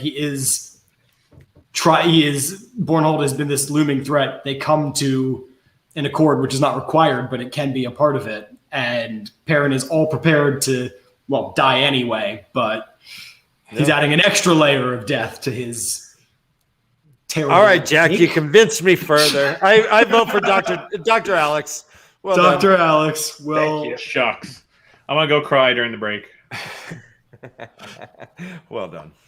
So are we keeping score? Is there a score? We are keeping score. Okay, who's winning? 3 points me, 1 point Zach, 2 points. I got 2. 2 points Zach. Did we miss? We missed your road of trials. Then. Thank you. Yes. 2 points Zach, 2 point Alex, 1 point Brother Dan. Congrats, Brother Dan. Brother Dan is so much more impressive since he had no prep time. I'm gonna win this shit. It's the hat, guys. It's the come behind. Second half, I'm gonna actually have some arguments. I didn't know I could get some points. Ryan, It feels good to be on the board, man. You got to try and get on the board. That is not factoring in the half points of chat victory. Right. All right, so we're gonna take a 10-minute break. We're gonna listen to some Homunculus Rex, which is my band, and we will enjoy peeing and getting beverages. We'll see you in 10 minutes, guys. All right, hit mute, everyone. Please.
Notice your mind working, how it plans for the future, visits the past. Notice those thoughts and set them aside.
All right, ladies and gentlemen, let's get the party started.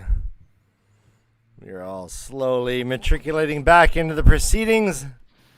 But I was dancing. I was not dancing. Well, yeah. Well, I mean, Zach, like if it's not grunge, you won't dance. I know. Well, no, we are like Gloria Estefan in the Miami Sound Machine. The rhythm is gonna get you. Zach's gonna get you. The rhythm is gonna get you. Rhythm is gonna get you tonight. I have not drank nearly that much. All right. Ole, ole. Come on, guys. Gloria Estefan, come on. All right. You're the only step in the house. Ask your parents about her. No, I'm just kidding. She played the bongos. It was great. Yeah, she was great. Miami Sound Machine. Yeah, Google sexy bongo player. Yes. What? Do you think should be the first result? Do you think, or am I just ruining my internet history? Oh no, it will be the first. No, because you may get Sheila. The first Do you have result safe search is on or off is the question, because some of those safe search is on, and Good. none of them are this person that they are describing. So I feel fine that I'm sorry. Gloria Stefan is a hardcore porn star. I'm sorry. Didn't you What? know that? Oh, don't Google her. I guess when her then. music Oh. career It's gonna went down. Chlamydia. FBI's gonna get you. FBI's gonna get you. This will be the least of their concern. There's a very small segment of our fan base that is giggling right now. I'm hitting them. You guys are just along for the ride. It's a deep cut. You're along for the ride.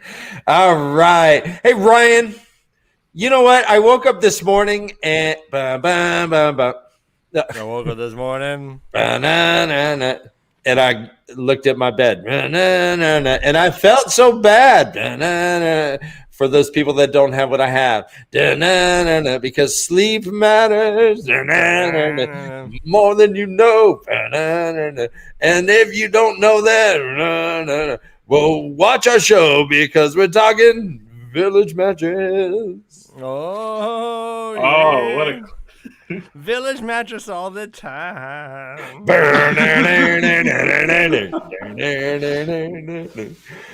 Village Mattress is the only thing that will sleep on, both me and Ryan.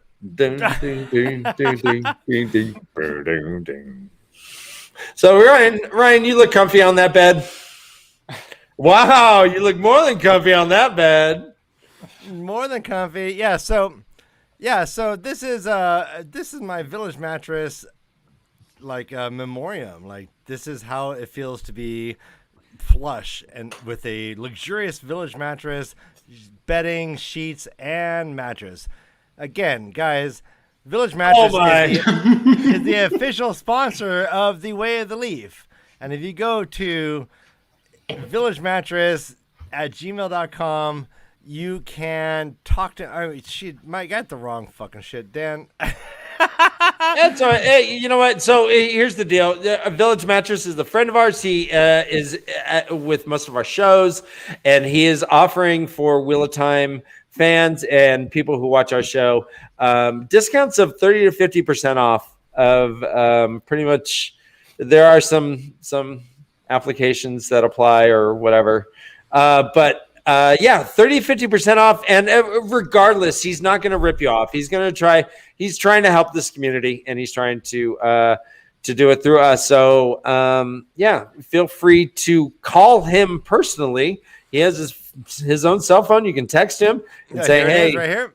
Yep, yeah, you can call or text Chris at Village Mattress at 317-523-6831. That is 317-523-6831. Or you can email him at villagemattress@gmail.com. Again, you're going to go to his website, which is villagefurnitureandmattress.com. Let's get you little banner boys out of there. And yeah, villagefurnituremattress.com. 30 to 50% off. I mean, regardless, I mean, ridiculous. Yeah, he's not going to rip you off. He's going to be like, all right, let's fucking do this. And everyone sleeps. Everyone sleeps, guys. Show me someone who doesn't. Well, let's talk about this guy right here. So this guy, before he met with Village Mattress, this is what my game looked like. I was alone. I felt like I might have had the best shit, but no, I really didn't. Once I called Village Mattress at 317-377. What? I got flowers on my sheet. Look at these. Look at the sheets. These are bamboo rayon sheets. And then all of a sudden, I'm engaged. Yeah. Everyone's happy. Yeah. I mean, seriously, guys, get new sheets. You may get a wife in the process. All right, that's the way. All right, that's our plug. So yeah, but for real, tell him that you watch us. Tell him that you love him, and he likes things like that. You say, hey, you know what, I love you, and he goes, all right, 30 to 50% off. Normally, Sinan is questioning how much we've been drinking. Now she's questioning how much porn is going on behind the scenes. Thank you, Sinan. We love you. Sin, thank you for Living coming up to your back. name. I'm sinning. But seriously, yeah, like Kev, that is a serious discount. Like, Yeah, you can no look at fucking like around. a bed frame and headboard set, which is like $6,000 to $7,000. You're paying $3,000 to $3,500. 30 to 50% off is no joke. when It's you no wanna get joke, up your and this fucking and this is mattress it's game. the real ass. Be an adult. It's time to adult up, guys. You guys seriously. Adult but up? part of being adult is like upping your furniture game and Alex what stole my furniture. bed. Yeah, right. I You mean, stole that I too. gotta get a new one. yeah. All right, Zach. Well, I Yep. know a guy. Good. I did write For that real. down. No jokes. Looks like a good website. Yeah, no, he's the man, and if he's not here now, it's because he's hanging out with his wife because it's a family owned business, and he loves his wife. So I mean, come on. Anyways, So yeah, you can also find him in our Discord at Ace Cards. yeah, Capital ACE, capital CARDS. Ace but Cards. yeah. He's in a sentence, Ryan. All right, I missed it. Sin, I'm sorry I missed it. I really once. Yeah, I love yeah, how you it was announce a- yourself by wondering how drunk we are. Yeah. Sin, how fucking drunk are you? Is my question. You ask Yeah. us, like, why don't you come clean? Yeah. Come on, Sin. How many sheets to the wind are you? I'm fucking Are poor. you drinking some Sinfindel? See what I did there? See what I did there? Back to the Campbell soup. Oh, We gotta. shit. It sounds like she's not drunk enough to appreciate the puppet porn. So I got my clearly you need to fun be drinking hat. more. Yeah. Let me tug this out right now. Like it's All right, let's proceed. Alex, thanks for the break. I'm By the way, rejuvenated. guys, I am so glad that you guys are on. This has been a fucking really fun show, and I am really having a good time with this. And I hope that the chat and people who are watching are having fun as well. But yeah, this is cool. I'm logging these hours and I'm bringing them to HR so I can get a boost in my intelligence score. Nice. Speaking of chat, I know the hero's journey could be a little controversial. So if you can think of a character point, a major plot point that happens in this book that you're like, that no one can put that on the hero's journey, message, just put that in chat. We'll see it and we'll try and fit that in at the end if you can come up with anything, please. Yeah. I think that'd be real fun. Mother's Happy Day's Mother's easy. Day to That's all an the atonement single with- that's an ladies. atonement with the One of the creator. greatest things I've ever seen. Mother's Day.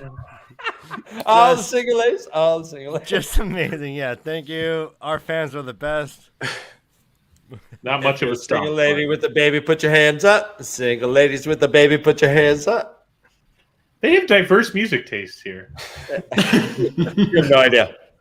All right, well, Sinan is not drinking, and I feel like we need to help her out with this. Can someone go to her house Yeah. for a shot? Yeah, sure. Yeah. All right. Thanks, Zach. So, next step on our journey here is the apotheosis. This is a moment of realization for our heroes. They come to a greater understanding of what's going on, and that usually leads them into the ultimate boon. This is usually just a moment where, like, the understanding comes out of nowhere. Just they don't quite make this connection, and then suddenly they have this understanding.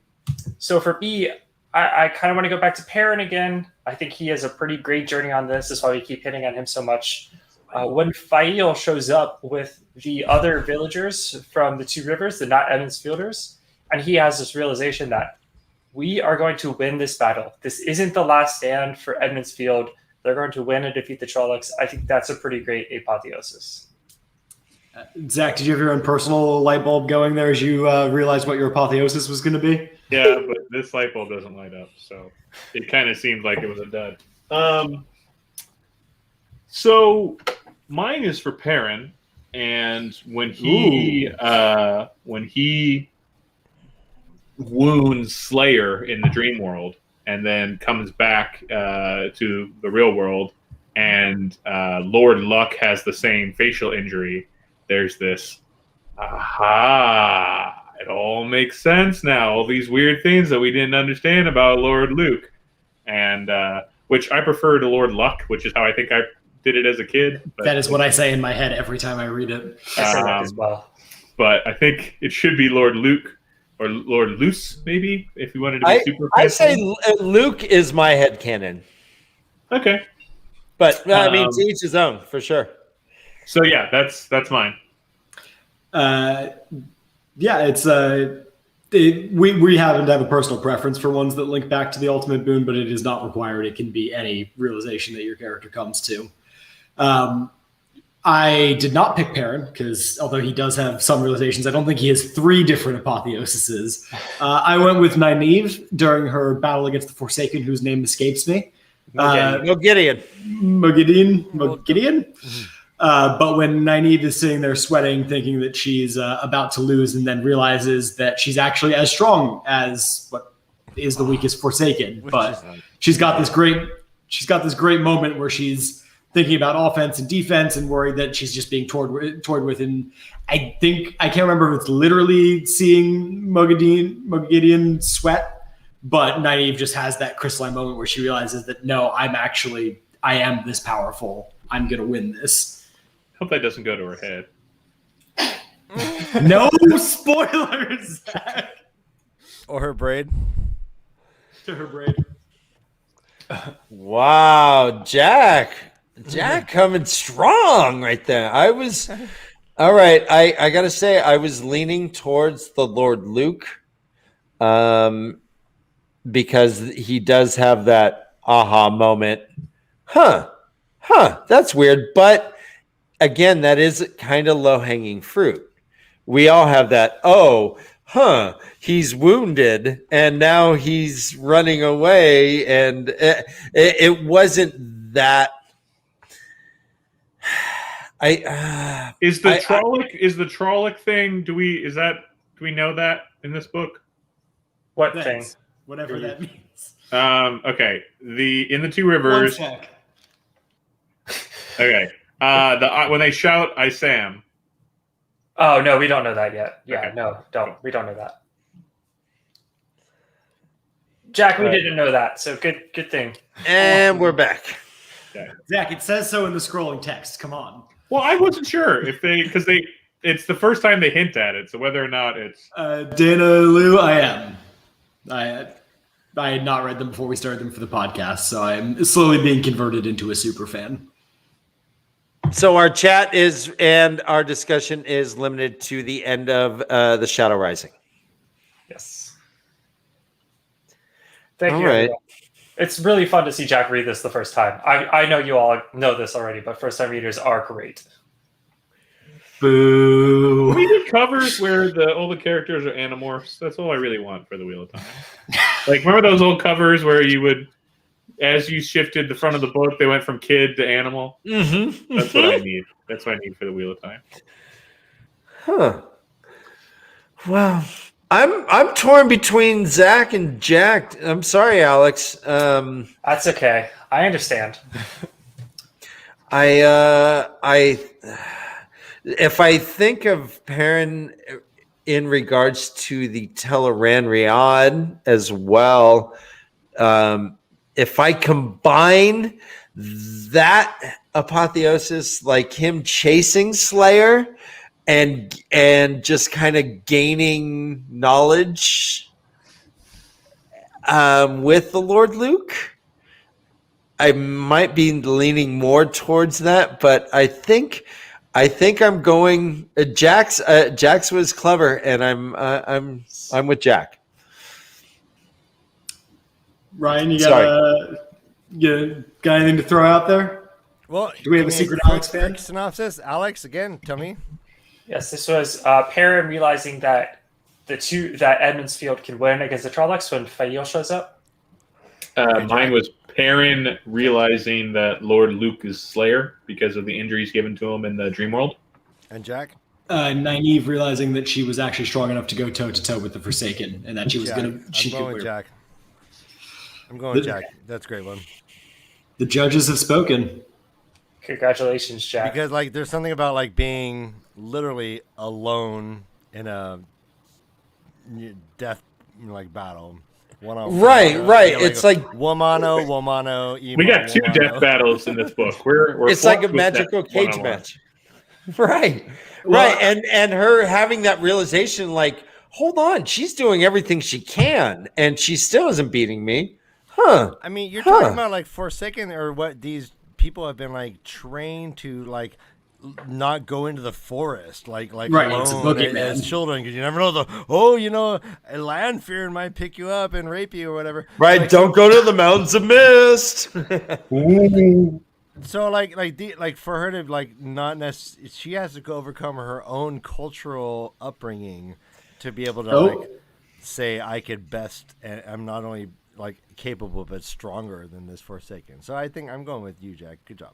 I love that fight in general because it's got, I don't know whether it's just Nynaeve's like extrospection, that's not a word. But right, like her bird's eye view that she gives herself, which is like when she's talking about how she realizes how crazy this would look to somebody wandering by, that it's just two women frowning at each other a bunch. But it's got these metacognition, like the thinking about her thinking. She was like took it to the level. And brother Dan, what powers does that hat grant you? I'm really curious, other than to say milady. Oh, well, this is our new character we met just last Thursday. I'm the vice president for Bill Clinton. Do you remember me? I'm Al Gore. And so I'm going to just do a little. Oh, yeah, here we go. Yeah. So, do you understand what this is, guys? No. This is the Al Gore rhythm, and this is what YouTube really likes to see. So please hit that like, hit the subscribe, press the bell. Zach, no, come on, Zach. We lost Zach. Damn it. He's contractually obligated to come back. My agent's gonna hear about this. When I'm with you. All right, thank you. Remember pig. All right. That was my way to bring. I don't know if Zach was not a fan of like selfish promotion or just like free flowing jazz. It's the jazz. He's all on board when we're shamelessly self-promoting. Everything needs to be exactly laid out in sheet music, or it's not music. I think it was the algorithm pun that offended him so much. He was like, "Well, fuck this, I'm out. I didn't sign up for this, guys. Get my agent. Is this my contract? Where's my agent? My agent apparently needs to be fired." All right, thanks for putting up with that.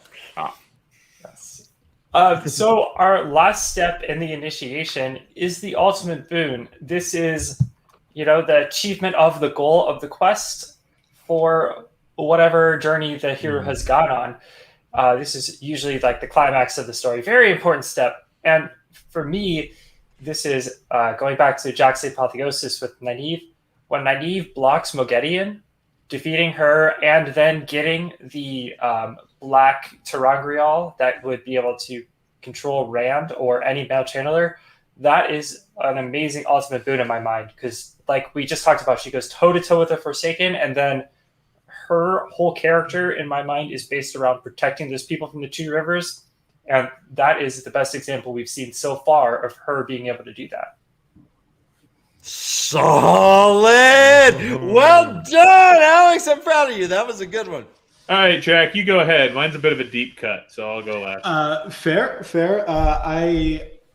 I actually picked an ultimate boon that's going to make past me a liar when I told Zach that Rand's ultimate boon was uniting the Aiel, because I have written down that Rand's ultimate boon is defeating Asmodean and claiming him as a teacher. Sort of not. It resolves less his book arc and more of a resolution for his longer arc of learning to control magic, right? He's finally gained the thing that he's going to need to learn to channel properly and not just sporadically when the plot needs him to.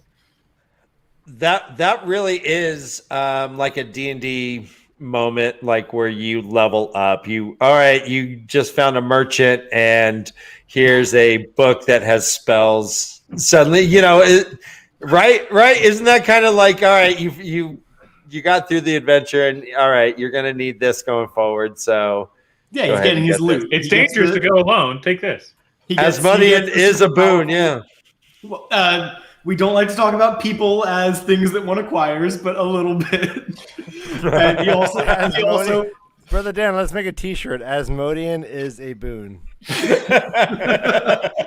But he also gets the I can never remember the difference between all the different angrials, but he also gets the statue, which is his connection to what I assume will be a very important plot device power boost. We talked about this in our episode that that it is the statue, but I don't know what he's going to do with it. I don't know what it's why it's relevant. I just know that it's very powerful. It's like a big battery.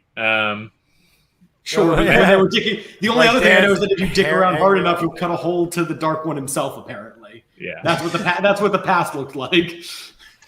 All right, so I had the one that I talked about for Rand earlier, but rather than repeating myself, I thought we'd take a deep cut and look at Logan, who finally gets to escape the White Tower. Logan. Logan, God, is this another C character that's going to have his own full arc? You can't do this to me, Zach. Logan is not a C Logan character. with a silent I. Logain, if you prefer. Logains, Swolegains. Logain. Yeah, no, men, ask your doctor if Logain works for you. That is rude and offensive, since it's my point. Again, we've got a doctor right here. Guys, that was purely coincidental. I just hit jokes. Fair. Please, I am not that guy.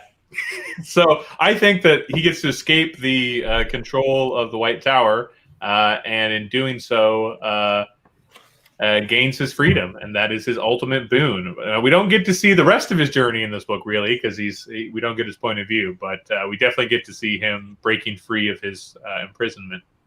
Yeah, Alex, you said he's not a C-list character. Where the hell would you put him on that hierarchy? Because he's S-list. We've got B-list characters with perspectives. S-list is the three boys. Yeah. And there's no S. It starts at A. No, most rankings have an S tier. S tier. Yeah. A-list is the highest form of celebrity. It is your protagonist. No, every tier list for video games on a power lever structure always has an S tier and then an A tier. I hate that. I fucking hate the S tier. I don't understand it. The first time I got into that, it might have been fucking Devil May Cry. Oh God, trying to get S rank. Right? Like I'm like, okay, I know it's hard. I know it's hard. S? What does S mean? Die. Super. Die. Die. So that's mine. Is that Logain gets to break free? Ryan, I'll let you go first. I have thoughts. I mean, I need my rundown. Alex, give me. Okay, yeah. So, give us a recap. Mine was naive, shielding Meridian, and then getting the black collar Terangrial. Rand winning his fight and collecting his loot. I guess person included. Whoa, okay.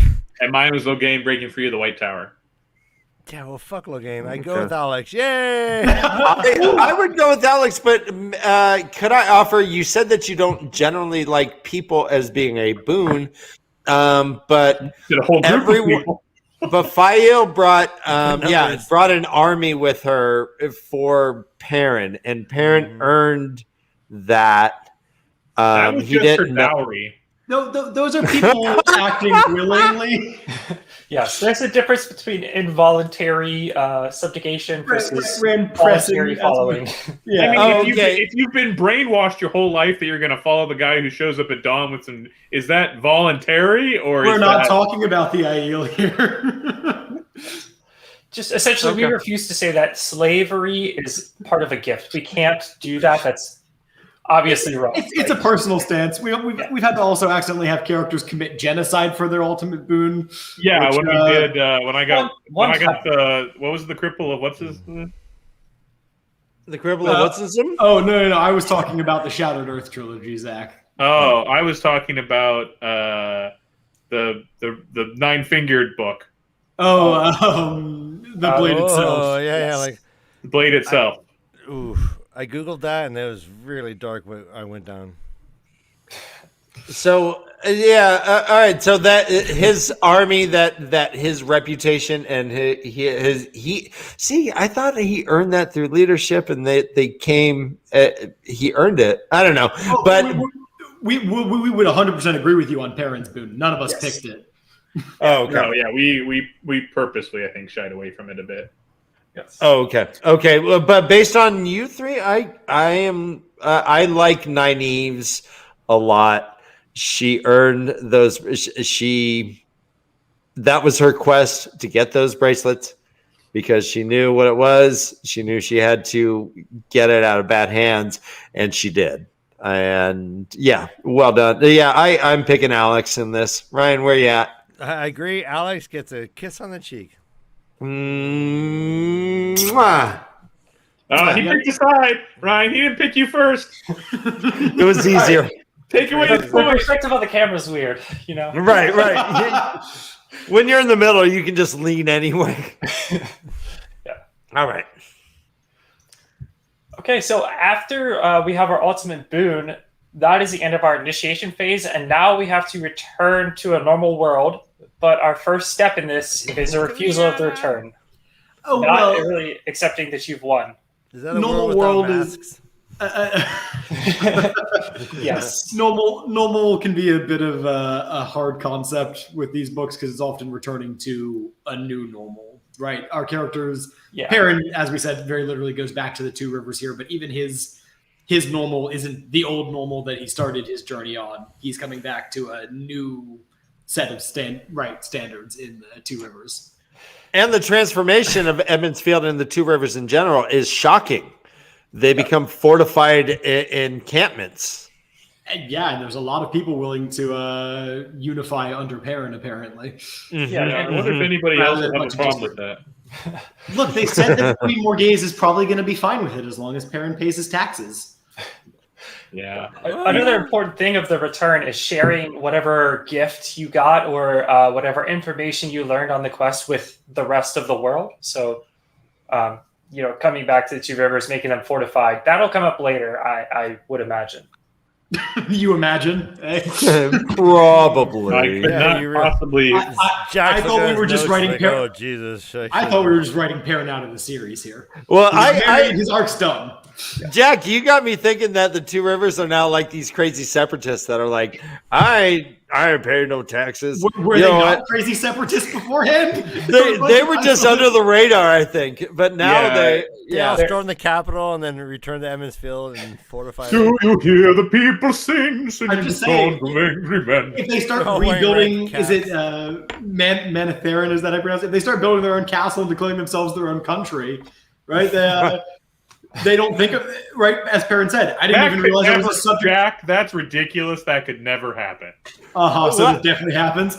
Right? Perrin literally said that he didn't realize he was a citizen of Andor until he left home at the age of 18. Right. And I imagine that the village council, they're like, all right, boys, go play in the green. And then they hang out with Master Alvear and they're like, Jesus, I think Andor may be getting on to us. Guys, we're going to have to pay taxes soon. Their whole thing was all about trying to avoid paying taxes. Yeah, they sent the boys away. They're killing all the strangers. attack. They're like, is there a grandfather clause? It's been easily 100 years. If the village is attacked by Trollocs and you defend it yourself, you no longer have to pay taxes. Right. They're like getting hit by a bus at college means that they have to pay your tuition. Andor's like, we're gonna need your guns, and like, come and get them. Oh God! Just had a boating accident, actually. Think about where you live now, and think about having to rally your neighbors to defend themselves from a monster army attack. Well, the good news is I live in Seattle, where they tried to declare the Capitol Hill tried to declare itself an autonomous. Jack, is that why you were not available for your podcast? Because you're in the no, you're in the no zone. You're in the no zone. Yeah. Internet gets spotty around there. He's using Starlink to talk to us. All the surveillance planes and stuff.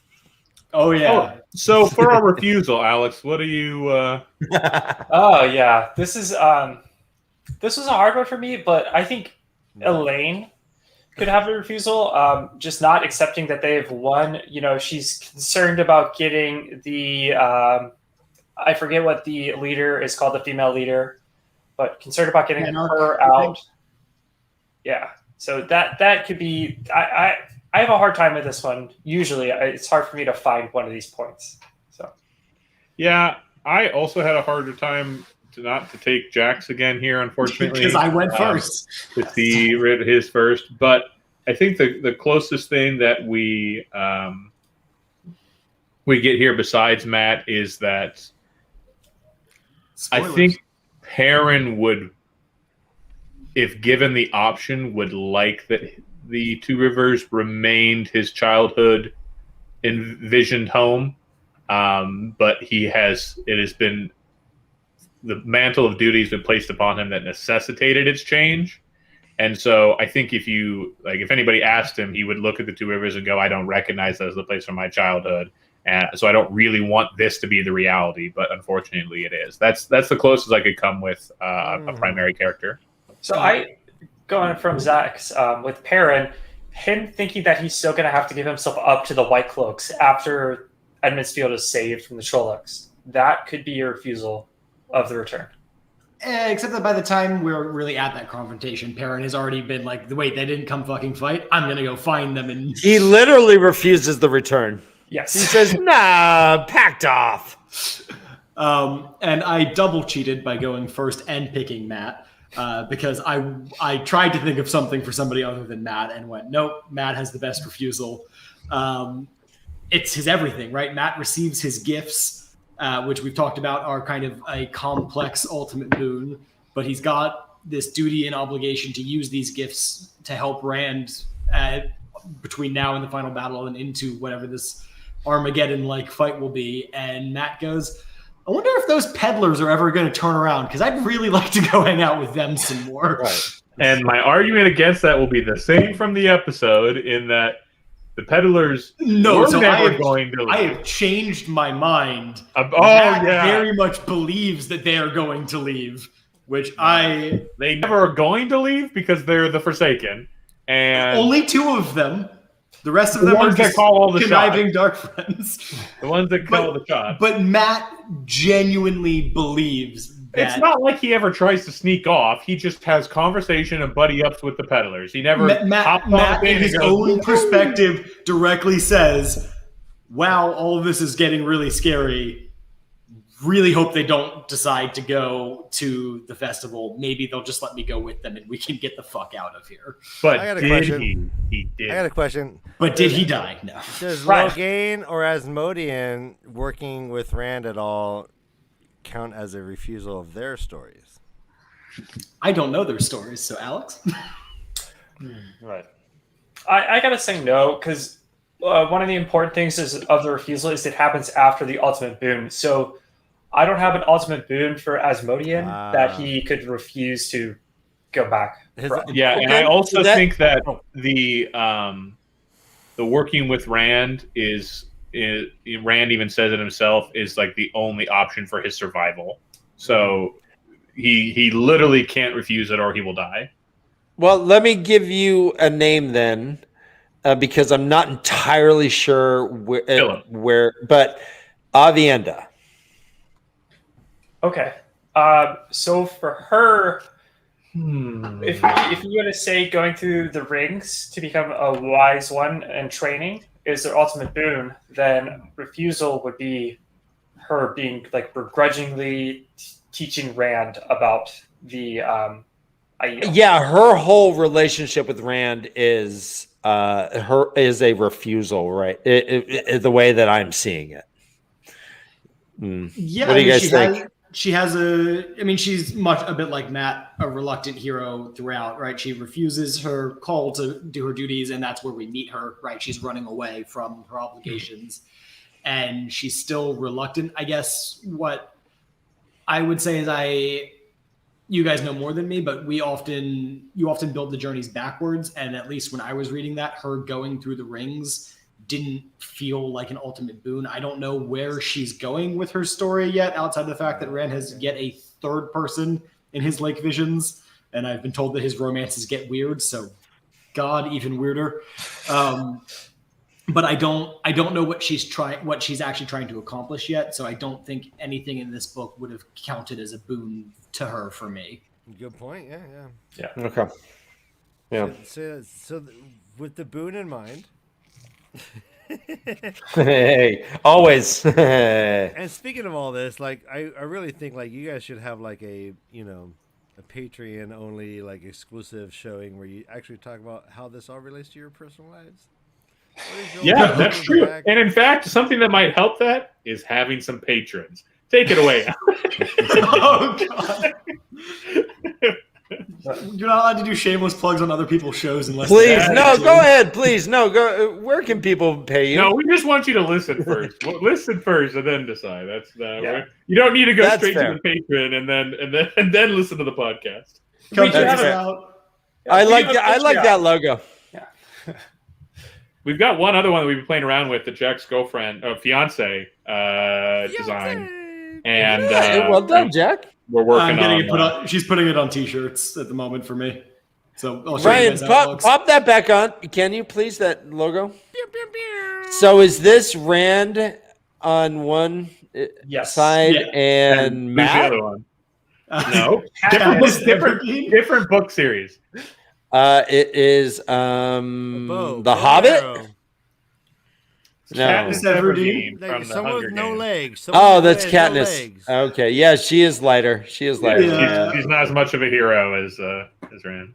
Well, we have done her story, and she didn't do so well on her last. Yeah, we've book, done all three of the Hunger Games books. If you're a Hunger Game fan, and I read them all. If you want to listen to us rail on the third book, that was recently published. If you want to listen to us praise the first two and absolutely be disgusted by the third one, you can listen to just the return section of the third one. Yeah, the first book is really, really good.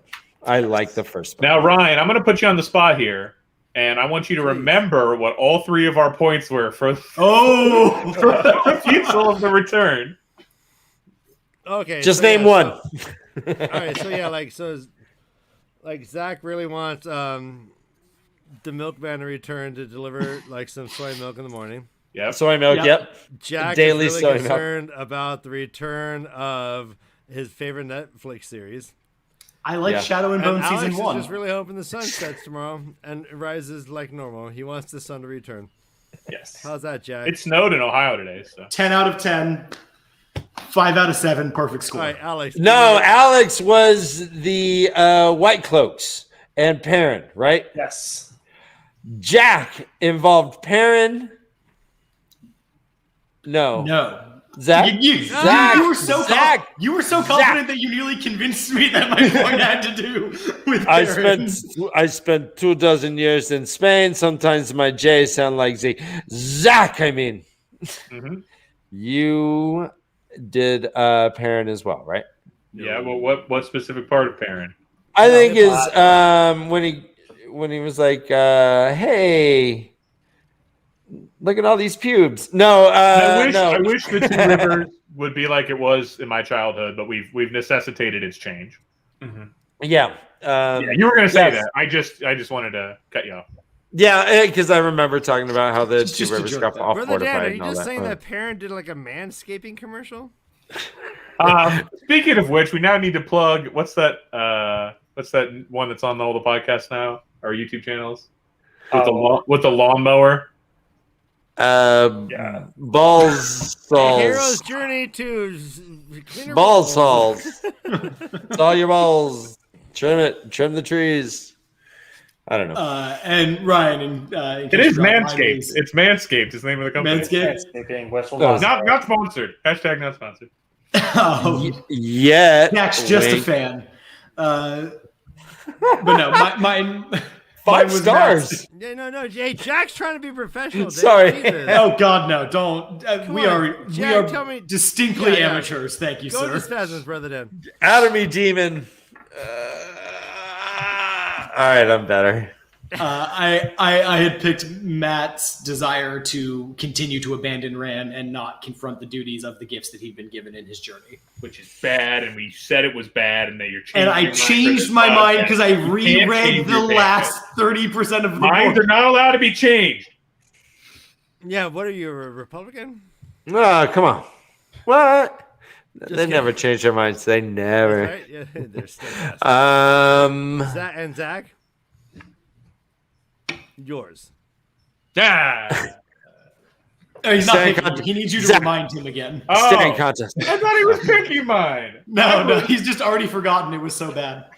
No, mine was the arguably loose, but probably the most true of the three. That that Perrin did not want the Two Rivers to become what it's become, and if given the opportunity, would have liked to have seen it become more like his childhood. But he understands why it was necessary. I'm picking Alex. I really like the empathy with that, but I'm picking Jack. Thank you, Ryan. Oh, Alex, so that means I get the tiebreaker? Hey, Alex, whose would you pick? In this instance? No. He can change his mind if you changed your mind. No, I really Zach like or Matt's fuck. refusal. I think Thank that it you. fits well with his character. That's everything Matt does, though. He's a reluctant. He is the most reluctant. It's just like Avienda. I mean, I see. No one said it had to be surprising. No, We just said it had to be the most correct. For Matt, it's so easy to find his refusal of the call, his temptress, and his refusal to return because he's so reluctant. He just fits those specific tropes so well. You know, All right, fine. I'll give it to front of Jack. Everything. A pretty barmaid with like ankles is like a temptress enough for Matt to like go away from his main plot line. As long as they're a little bit curvy, he's sold. How many chicks giggle around Matt? Dozens, right? Okay, like giggling. Why are they giggling? We've 'Cause had he's popping we've boner. had barmaids giggling around Matt. Yeah, because for he has a huge boner. books. He's wearing those little leotards they wear in like Renaissance shit, and he's got a huge boner. He's got his big old boner. Okay. Speaking of big old boners, the magical dancer who flight. just can't keep it down. Yeah, so What does that Nice. say?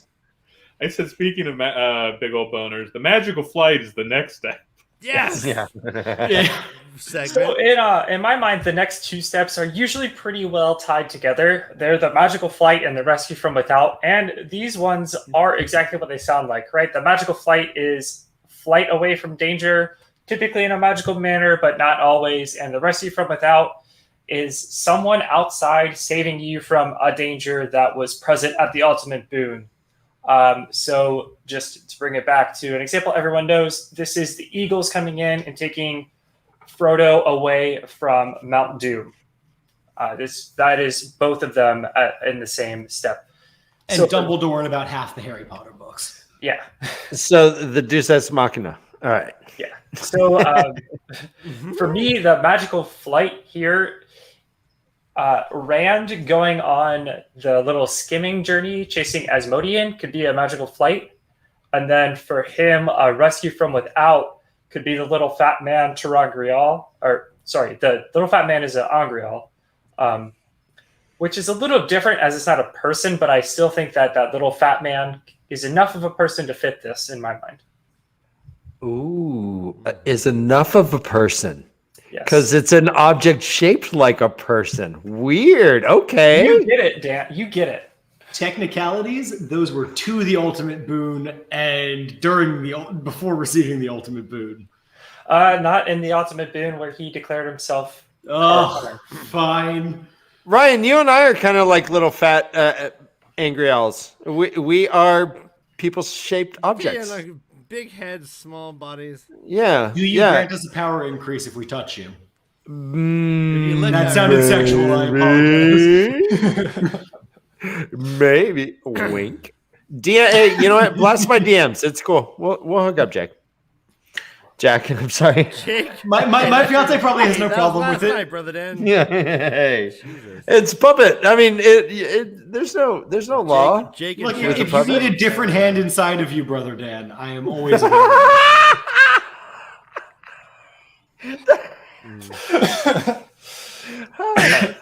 I'm sweating. All right. Oh, Final yeah. rescue from Yeah, without see, and the Jake- crossing of the return. Jake's coming in. All right. So keep attacking Alex's point. Well, I rather than attack Alex's point, I'd like to propose one that is just better. Taking the high road. So when the girls are trying to flee from the palace after the battle has taken place, and the is it Balefire or Banefire? Balefire. Balefire. Okay. Banefire is a magic card. Yeah, I get them confused.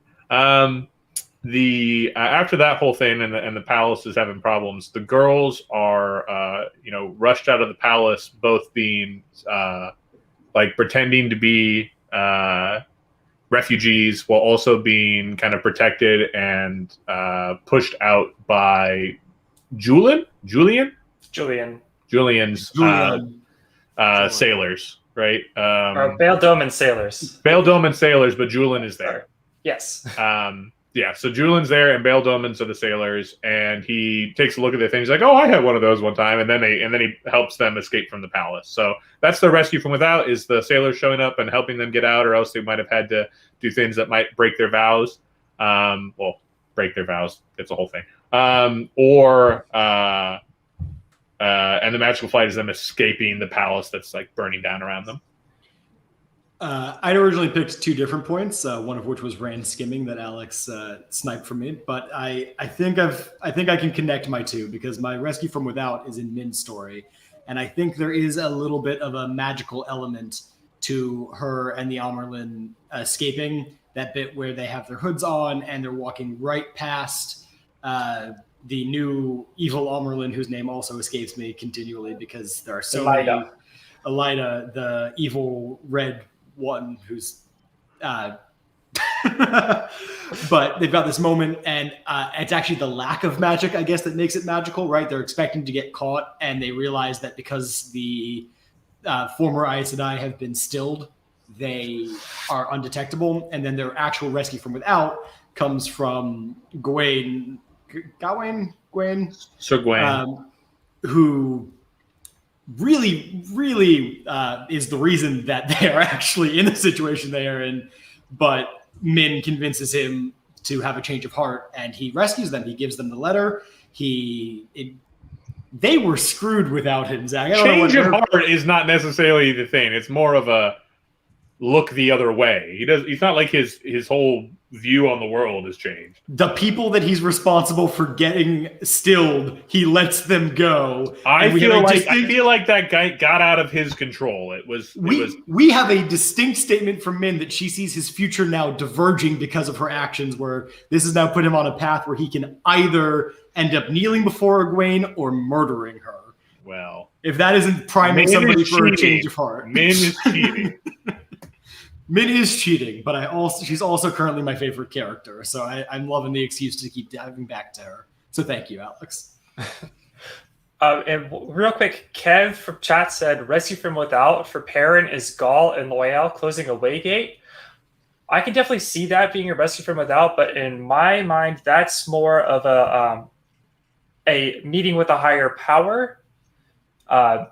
It doesn't fit as perfectly as some of the things, but Perrin couldn't have closed that waygate, and they do go away, close it, giving the gift of no more Trollocs in the 2 rivers. But I do think that it could fit a rescue from without, just not because it doesn't fall after the ultimate boon. It's a little hard for me to put it there. I think if it had happened later and Fail had shown up and saved them, and then Loyal and Gaul came back and said, "Don't worry, the second wave's not coming. We closed it," then it would be a perfect rescue. Right, and to that point, I'm surprised that your rescue from without was not Fael showing up with the 2 rivers army. Is the ultimate that army is part of Perrin's ultimate boon, so it can't be the rescue from without. I see. I had it written down and then wrote for myself. This can't be the rescue from without. It happens during the ultimate boon. Perrin's money shot. But I don't know if we voted for you. Did we vote for it? Nobody voted yet. No one's voted yet. That was on Perrin's on the ultimate boon. Did we? Because if that doesn't get voted, then I think you can alter your. You can double dip. Yeah, you can double dip that. Zach, Alex, I'm happy with the points I presented. Do either of you No, want to you're pick good. it? My point is the only good point. Right. Yeah, I like my point as well. I think there are a lot of strong rescues from without in this book because there are so many strong characters who come in and save other characters. They are strong, independent characters that don't need. They're always willing to save each other, and they're never willing to communicate, and I hate it. All right, give us the Ryan recap. So I said, oh my god, what did I say? I don't know. He wants me. Oh my God. To recap. So You picked Rand skimming, which is not the term that I'd heard before, but Chasing. now Oh, Brand Chasing. Skimming and the Little Fat Man. Yeah. Thank And you. I chose the escaping the burning palace and being rescued by the Bale's sailors. Yes. And I picked no longer having the Amerlin no longer having her magic for how they get past the new Amerlin, and then Gawain letting them go. you're saying Gawain? Okay, yeah. Yeah. Gawain. So you're talking about man, like Talking about the Green Knight. All right. So, what about Lanfear saving Rand by sending Trollocs and a Fade to defend him? And literally From the beginning of the book? No, that's garbage. So this means it has to be at the end. It is a rescue, but the Campbell step, and not that we're purists by any means, but the Campbell steps that argues that you're rescued from, you've accomplished your boon, and then there's still something that's going to hurt you. So someone else needs to come in and save you from whether it's the fires of Mount Doom or One could think eagles if one were so inclined. No. Okay. All right. Shit. I'm going Alex. I am going Zach. Jack, I liked yours, but I'm going Zach. So I don't know if you guys split it or if you're the deciding vote. Then Jack. Well, it's 2 points, so we kind of awkwardly made you guys pick them together. Sorry. I think Alex has the best magical flight. I think I had the best rescue from without. But if I had to award them together, I'd pick Alex. I like it. Okay, yeah, I liked Bale Doman's. Yeah, but okay. I can. They would have burned alive inside that palace. I'm not saying it isn't one, Alex or Zach. Sorry, I'm just saying that I think maybe it's because Alex has the benefit of picking the technical primary character, but his flight is more magical, and we're doing them paired. His rescue isn't even a real person; it's an item. I agree. I don't think Alex had the strongest rescue from without. I still think I did. But that's so. Let's split it then. We'll give. I'm willing to give Alex the first one and Zach the second one, and Jack, you're just. I will accept that I am shit out of luck, my friends. Okay, Well, you okay with that, Ryan? With that division, with only 3 points left, we are all tied at 4 apiece. Oh wow! Oh god damn it, we are. I thought I was still one ahead. That is wonderful. Oh, brother Dan, with your extra point there. Hey, buddy. Oh, hey, this has been a great episode. Tune in next time as we get to the end conclusion. Yeah. Bye. No. Painters. That's what next week. No. Yeah. So, all right. The next step is crossing the return threshold. This is fully leaving the world of adventure and now sharing what gift you have with the rest of the world. And Zach and Jack, I don't know about you, but I think that there's only one that fits the step as fully as this does. But Perrin now declaring the 2 rivers off limits, kicking the White Cloaks out, and basically setting himself up as lord of this new country, is sharing that ultimate boon, sharing all the Trollocs being gone. And, fiefdom. It's setting up a new normal. I mean, I think we can all agree that that's probably the best one. I'm going to scramble here for a second and try and think if I can think of another one. I don't know if we can award this if it's the singular one, but the only thing that I think comes close is that. Sorry, I dropped something important. By important, I mean something I was playing with. The only thing that comes close is how Rand is returning from the wastes with the Aiel in tow, right? Yes. He's crossing that return threshold out of the wastes with a whole army in tow, which was, the purpose, his boon was to gain that army, and now he's literally returning to these other countries with the gift of the boon. That's a good one. But we don't get to see that yet is the problem. Good point. But also, is it a boon if it's not the entire army? I think I'd still be. I'd rather have 80% of the Aiel force is behind me than 0% of the Aiel force is behind me. And Yeah. wasn't it just one clan that went all the way and burned the tree down? Not burn the tree down. Sorry, attack the guy who cut the tree down. Those clan MAGA. No, I think no. I think there was a few different. Multiple. It was but the first a few different steps or something. Ones marching across the. Yeah, but not all the clans. So Zach. But it wasn't anyway. Yeah, it was a fraction, and now Rand's got this much of it behind him, including like women and children, right? Yeah, but we can't even agree on what Rand's ultimate boon actually was. No, agreeing is not necessary. I've told you what it is. And you haven't Those sweet tattoos, man. Those sweet tattoos. The boon was getting the armies. The atonement was the presentation of his new ink. So.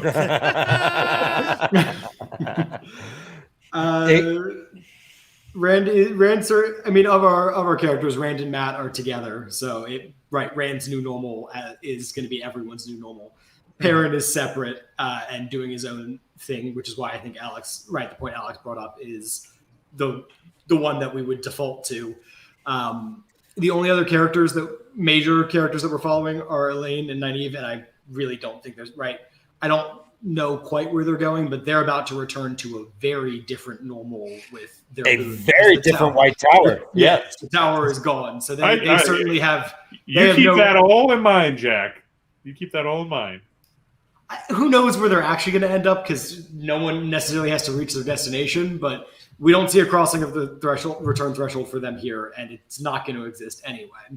Yeah. So Kev's got a good point here.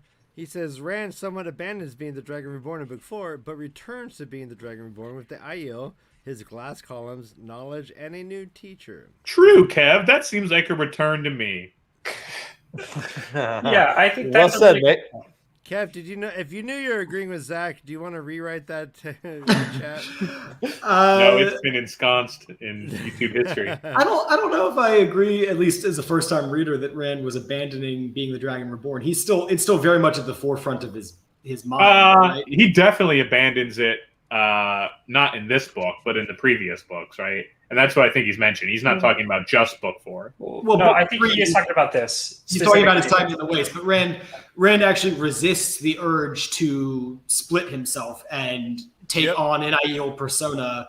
He keeps his coat, even though it's deeply impractical and a terrible decision, and refuses Ruark's advice that he should appear Aiel in order to convince them in Rand said, and because the Aiel specifically say that the Dragon Reborn might not be he who comes with the dawn, and Rand basically says, "I am this. I am both. And also this. You have no choice." Right.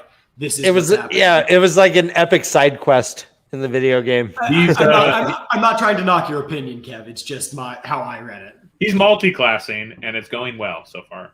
Yeah, I agree with Kev's point. I think he's right. Like he knows he's a Dragon Reborn, but he needs to be this other thing now. While he's not disregarding the Dragon Reborn entirely, he is fully going with this Kara Karn. He's trying to fulfill that prophecy. I agree with you there that he's not following Moraine's ideal of what the Dragon Reborn is. I just think that Rand has tied being the dragon so inherently into his personality by claiming Kalimdor that it's still at the forefront, right? He's not going to the Aiel waste to claim an army for anything other reason than he goes, right, I have to move fast. I have to do what the Forsaken aren't predicting. Moraine is wrong to say that what I should be doing is going to war in the south. The right move is to go north. But I don't view that as an abnegation of his position personally. At the end of this, I think we can come to an agreement that his return from his time in the wastes is truly a crossing of the return threshold. I don't think we get an establishment of what Rand's new normal is. His life is in so much turmoil that by the time we see him in the beginning of the next book, he's not going back to Tyr with his army to regain a power base. He's on to something new. We know he'll go back to Tyr eventually, but I didn't get the impression that was his next move. We don't know. I don't know what his next move is. I don't know. He walks out of there with the maidens. Aren't they pledged to him? Yeah, they're his personal bodyguard because he's the daughter of a maiden. I mean, son of a maiden. So he I mean, from that is the new normal now. Is he has an entourage. He is now everywhere he goes. It seems like he is like P. Diddy, or he's like Beyonce. You know, he never lost his. He's had an ideal entourage the entire time. I don't think he's returning to that. Okay. Village has a great point. Village Mattress, our sponsor, says Rand also read the prophecies of the dragon, and that was emphasized early in the book, to plan the move he made to the Ariel Waste. So once again, specifically against Maureen's advice, because sorry, I know you said I was a bull in a china shop earlier, but I get so frustrated with Moraine throughout from like onwards from book 2. I have found her to be acting against her own interests and not learning lessons that I feel she should have already learned by now. Well, all right, Jack, do you think that Moraine is entirely good? Like, all right, I mean, what is your prediction? If I was putting her on a D&D alignment chart, I would say that Moraine is chaotic good for an Aes Sedai. She is doing what she believes is best at the cost of anything to right. Okay. And she doesn't even she's not viewing other people as people, which I would guess is going to be her hubristic fatal flaw, and ultimately the lesson that she has to learn in order to be a better advisor to Rand and get us to where we need to go. Hubristic. Hey, has she been an overall boost to Rand? Or they'd all be dead without her, so undoubtedly. But I think at some point. Right. I mean, we watch it happen in book 3. She goes from being outside of a little bit of intervention there with some balefire. Damn it, Zach, you've got me doing it to save him. Right. Book 3 is distinctly about Rand stepping out from his relationship with her, and book 4 is her trying to reestablish that dominance rather than trying to come to new terms with Rand. Even when she pays lip service to it and then distinctly doesn't do it. Enough of this tier. No, fuck it. I like Jack. I like talking to Jack about this. This is E-level character. This is the fun of having somebody who doesn't know what's happening. All right, first time reader. Let's see. What do you think of Asmodean, huh? No, I'm just kidding. All right. Fatal flaw. That's like, God, I'm thinking about like. Well, I just said a word and then defined the word after it because it was very revolutionary. They mean the same thing. It just sounds better said together. Let me ask you real fast before we jump. I mean, we're sharing the show. I generally ask 5 quick questions to reestablish our new best friends. Let me just ask you guys one question here. You walk into a bar. There are 3 very drunk but very happily lugubrious, will spill their guts kind of drunk patrons at the bar. At one table is Lan. At one table is Tam Althor. And at one table is Asmodean. You have 1 hour with these guys before they just pass out happily. And you can only sit at one table. Whose table will you sit at and why? Still Tam for the dad jokes. Still Tam for the dad jokes. Do they lead the conversation? My answer has not changed. Okay.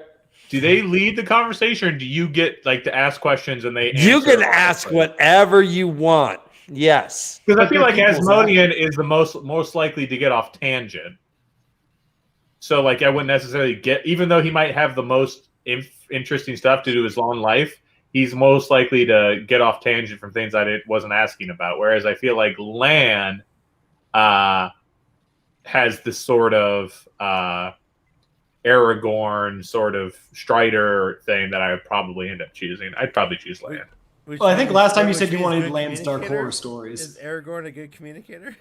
No, that's not what that's not why I'm choosing it. I'm choosing it because of his types of experiences, and if I'm getting a moment of good communication, that's what I want.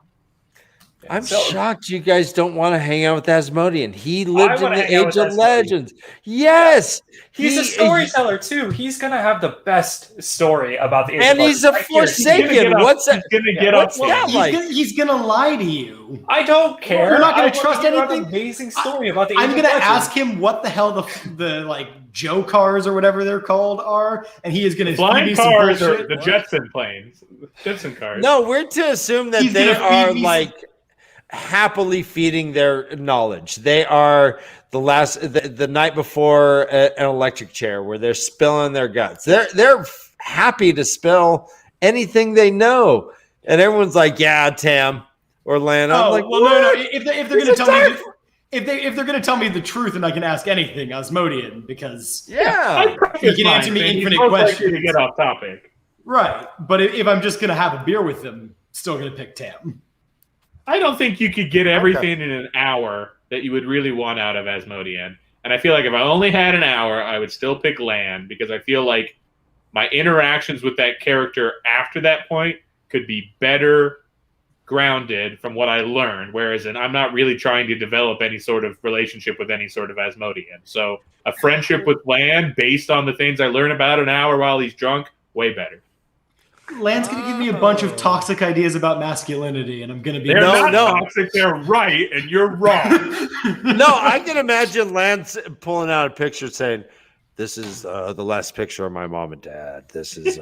I feel like... I stare at this picture before I go to bed at night. Maureen doesn't know this, but yeah. Well, actually... No, I guarantee you Lan would tell you about the last Joe Rogan episode in detail. Well, but I guess if this is book 4 Lan, book 4 Tam, and end of book 4 Asmodean, Lan's just going to want to talk about Nynaeve the whole time. Right. You see that braid? You see how she tugs that braid? Oh, every time she tugs that braid, it kind of tugs my wiener. All right. That's good. Good segues. I love these segues we have. Hey, is that a segue? You guys are adult. I mean, you guys do have an E in front of your thing sometimes, right? You say shit sometimes. I mean, do we have an E? God, yeah. No, okay. Shiver me timbers. E for everyone. We can't edit around some of the stuff Zach says. Alex, what good. Speaking of, what was that? Oh, your curse words are "shiver me timbers" and "what in tarnations." What in tarnation? Yeah.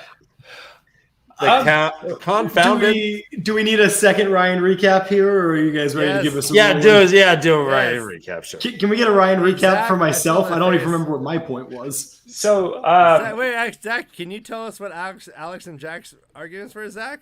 For what part? Crossing the return threshold. Did we make our arguments? Chat, did we make our arguments yet? We did. Yeah, Zach, you don't remember either. Alex. Yeah, no, it was Perrin. It was Perrin. It was Rand. And I didn't have one because I didn't have one. And Betty Crocker. Alex was Perrin's, and it was completely making the Two Rivers into his own. Jack didn't have one, and mine was Rand coming back from the IOA. Well, I had the same one as Alex. Move on. Well, no, Jack, you have 5 seconds. Come up with one. I tried to. I walked you through it. I couldn't think of anyone. I wrote down Perrin. Alex and I have the same point. All right. Well, you guys are both wrong. Zach, even though you are mired in hate, I give you. You're mired in hate. I will agree. Getting an IO army around you everywhere you move, suddenly you are a general, is a new normal for Rand, it seems. So yeah, it's okay. Being wrong is part of the learning process, guys. Well, you didn't even run that race. If we go back to our first episodes, we never got any of the steps wrong, so you can use them as a factual from episode 1. Please start with our later episodes. I prefer our current ideas. Like any good podcast, it's best listened to most recent moved backwards. Always. Or there's the Hero's Journey wiki. Yeah, if you really don't feel like listening to us, you could just spend 15 minutes on the wiki and save yourself a lot of time. Just go through the wiki. I'm sure we have it all broken down. So we got 2 steps left, and I think these are going to be the hardest for anyone to argue, but let's give it a go. So our second to last is Master of Two Worlds. Our hero has gone on a quest and mastered a world, but they also had mastered a world already at home. So, this is tough. I think an easy, like a low blow one would be to go with Perrin. We're going to keep coming back to that well for as long as it's available. All right. Well, let's all not go to that one, Alex. What are you proposing elsewise? So we could have Rand being both the Dragon Reborn and then declaring himself the Kara Karn, mastering that Aiel world, mastering in huge quotes there. He's not a master of it yet, but mastering, and then mastering the wetlands as well, being the Dragon Reborn. Zach, you got one? Give me a second. I've got half of one. So my pick, even though once again, like Alex, I think that these are all a little bit fuzzy here because we're relatively early in a long series, so no one gets fully arced out, which is normally where these last two steps come in. But Elaine, I thought, made really good progress in a little bit of both of her worlds, right? Both as a ruler and as an Aes Sedai. Her time in Tanchico kind of acts as a guide of what not to do and a bit of a reality check on what ruling looks like outside of Andor. And she also, between her time with the Sail Mistresses and through their adventure, she gets it a lot less than Nynaeve, but she is still growing in her powers as an Aes Sedai and working towards that mastery. And we didn't talk about Elaine much, so... Maybe I should let you go first, because I was going to use Egwene and use that she's developing her interpersonal relationships with the other girls on the trip. Well, not just the other girls, the other people on the trip, right? Because she's awfully kind of a bristly personality, and she has a hard time interacting with people. She just kind of expects to be listened to, and that can rub a lot of people the wrong way. And by the end of the book, Do you mean Nynaeve? Yes. What did I say? You said Egwene. Oh, yeah, no, sorry. Nynaeve. Yeah. Nynaeve, who's obviously very prickly in many instances. She kind of thinks that she should be in charge of the girls right at the beginning of their kind of adventures. She just assumes that she's going to be listened to, but by the end, it's very much a partnership. So I think she started to master that interpersonal, and then she's also obviously become not necessarily the master, but again has become extremely confident and aware of her own magical abilities. Yeah, I guess my failing with Nynaeve, my view on the Nynaeve's failing is that she doesn't get over her problems with the boys. She keeps trying to boss them around, and she's not right. She gets over her problem with the Shanshin woman. So she definitely, as you said, makes progress with her female relationships, but I feel like she really lacks that other half of learning to interact with people. How much real interactions does she get with the boys? She browbeats them constantly and learns no lessons about learning to respect their individual usefulnesses. Well, my thoughts jump to Zach's as well.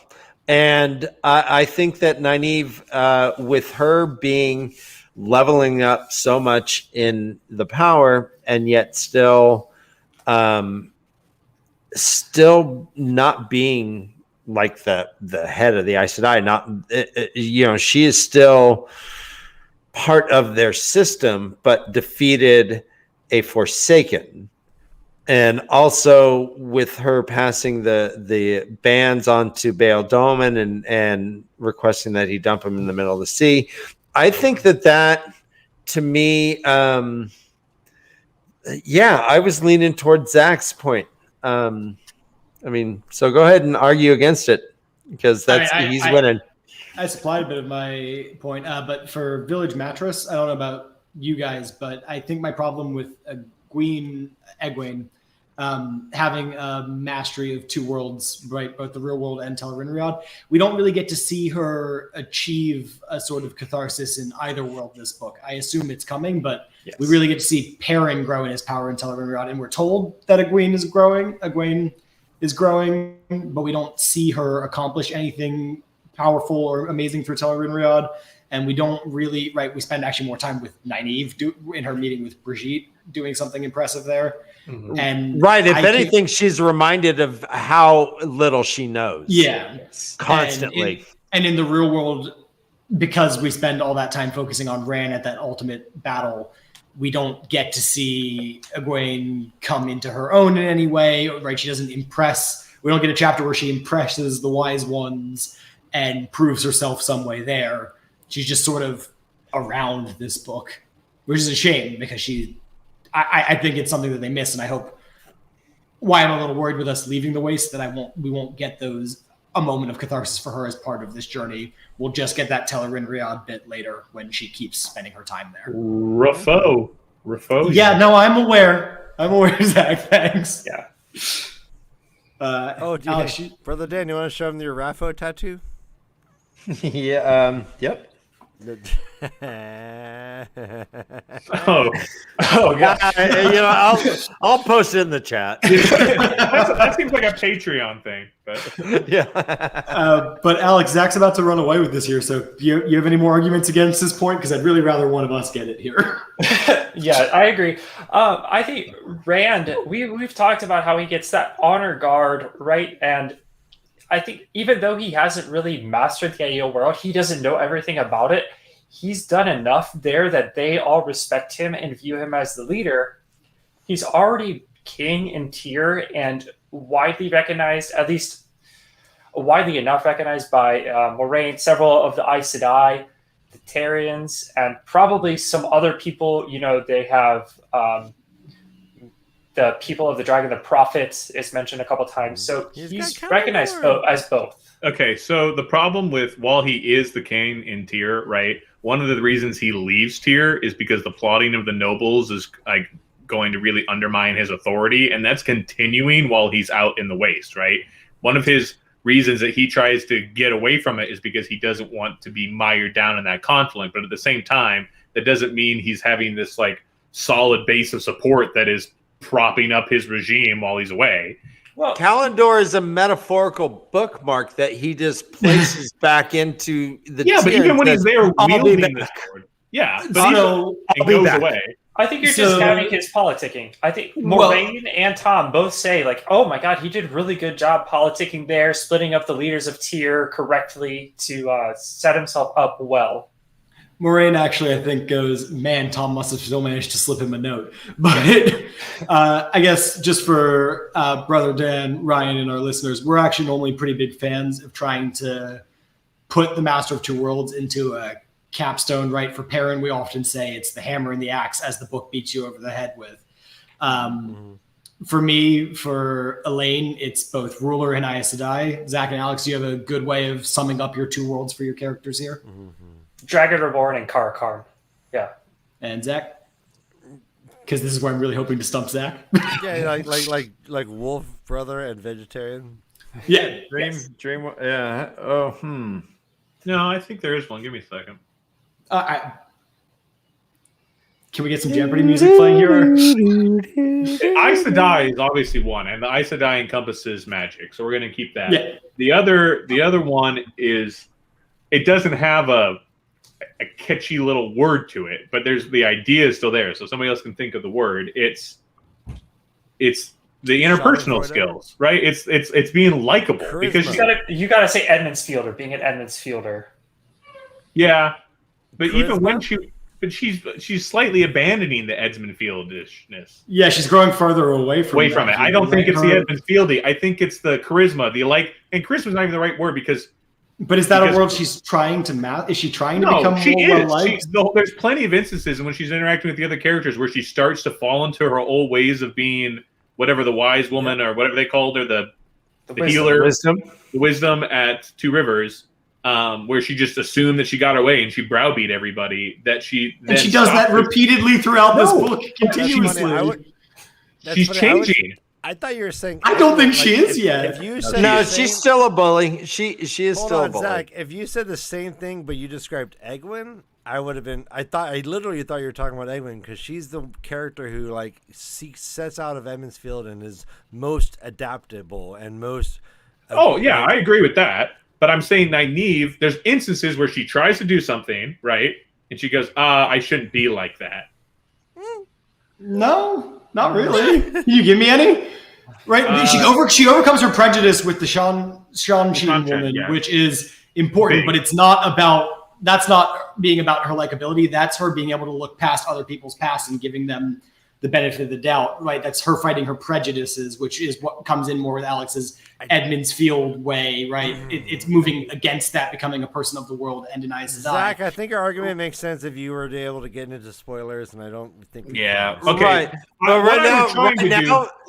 go ahead. What I was trying to do before Jack so rudely interrupted was finish refuting Alex's point, which was that. Yeah, fuck that point. Yeah, exactly. So I guess if that's the case, we don't really need to talk about that. I was leaning towards Alex. No, you got to earn it. Oh man, we pushed you more towards Alex. Damn. Yep. The Aiel have obviously he has showcased that he's the Cairo Khan, he's the one who comes with Dawn, right? But that doesn't imply the same sort of like subservience of like slave to king or subject to king. It's chief, it's head chieftain to clan chieftains and clan members. It's not the same kind of relationship. And it doesn't have to be though. I think like recognizing that he is clan chief and not king is part of him mastering that world. No, because I don't think he's gotten enough information. Like he's got that history and he's broken them, yes, but he's not fully able to navigate the socio-political streams of the Aiel yet. He's still very much a new fish in those waters. Yeah, like I mean, he went to a meeting and he poured too much water. Yeah, well, everyone was like fucking shunned him for like, like, Jesus Christ, how do I pour? I gotta pour the right amount of water. So, Alex, I agree with you that he masters the Aiel and he masters being the Kara Khan. But for me, I guess it's just the same as being the Dragon Reborn. It's the same thing he did to me, this is still very similar to what he did in Tyr. He hasn't mastered being in the Kara Khan because he doesn't know how to properly he doesn't have all, but he bulldozes it. He says being right as the prophecy says, the Kara Khan will break the Aiel. Yes. But that doesn't mean. But it's the same. But it's the same world. He did what he did in Tyr. He showed up, displayed his power. The perfect Kara Khan would know, would have to come to an understanding of the different clans and what they're good at, and who to send to do this job, and who to send to do this job, and how to bring the people together. Where really all he's done is build a faction behind him, but he doesn't have the familiarity that he needs to be the master of that world. He's still very much an outsider looking in. So no one has mastered worlds yet. Is that what we're saying? Because I think we're all poking holes in each other's arguments. I think we do need to move on. Yeah. Right. Well, I got a question for Jack. Alex had said that Rand went to the Aiel Waste to fulfill prophecy. Do you think that is why he went to the Aiel Waste? Well, from what I know, Rand read the dragon's prophecies, had been told that this is what he needed to do. And he didn't know that he was going there to learn more about who he really is. In his perspective, he was just trying to pivot, at least at the beginning, pivot and fulfill another set of prophecies and acquire him more power that he needs. But just for me, that's still the same world he was playing in Tyr, just in a different location. All right, so now to that end, what does it mean to have already known a prophecy and then fulfill the prophecy? Like, self-fulfilling prophecy would. I don't want to start down the discussion of what free will means in this universe. I do. No, come on. We've been on 3 hours. No. This is going to get me to my argument that the Dark One is the good guy. We're not doing this right now. What? But you know what? We'll have it. He offers a gender-neutral power stream that would, if he wasn't a bastard, would fix all of the problems in this world. Ryan, we're not doing this. We will have you guys on for a tavern talk, though, where we will talk. We'll talk. It has to be post. It has to be post his reading, though. Yeah. Not necessarily. No, we can explore theories now. Yeah, no. This is amazing. We're fine very with that. disciplined. Yeah. I am all right. I am giving my point to Zach. Wow. Fair enough. Ryan, unless you only because Perrin isn't in the argument here, because it seems like he's too obvious. Yes. This is Perrin's story, and Perrin, if Perrin was in there, he would have gotten it. I do think that. I gotta say, you're being influenced by outside knowledge. All of Zach's points fell apart when I questioned him on it. Nynaeve doesn't change at all. Alex, I mean, so what Rand did is he did what every clan chief does. They all see the same thing. Mm-hmm. They all see the same thing. Is that for sure? Yeah. Yes. Yeah, they see their own ancestors. They see different but similar things.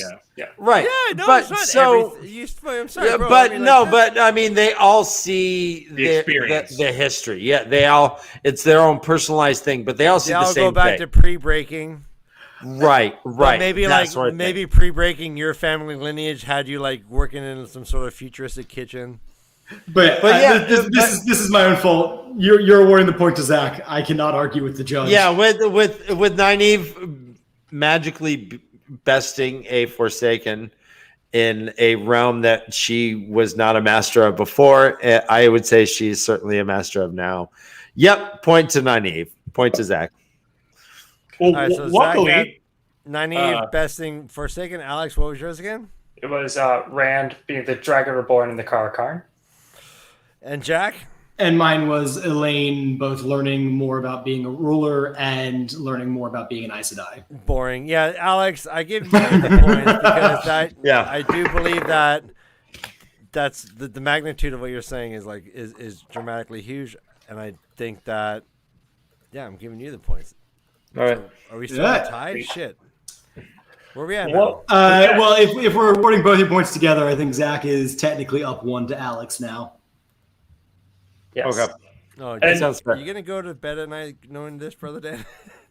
You let this last one is worth 5 points, though, guys. No, no. This is a bonus. Well, this is our. Well, no one gets this one, so it's not.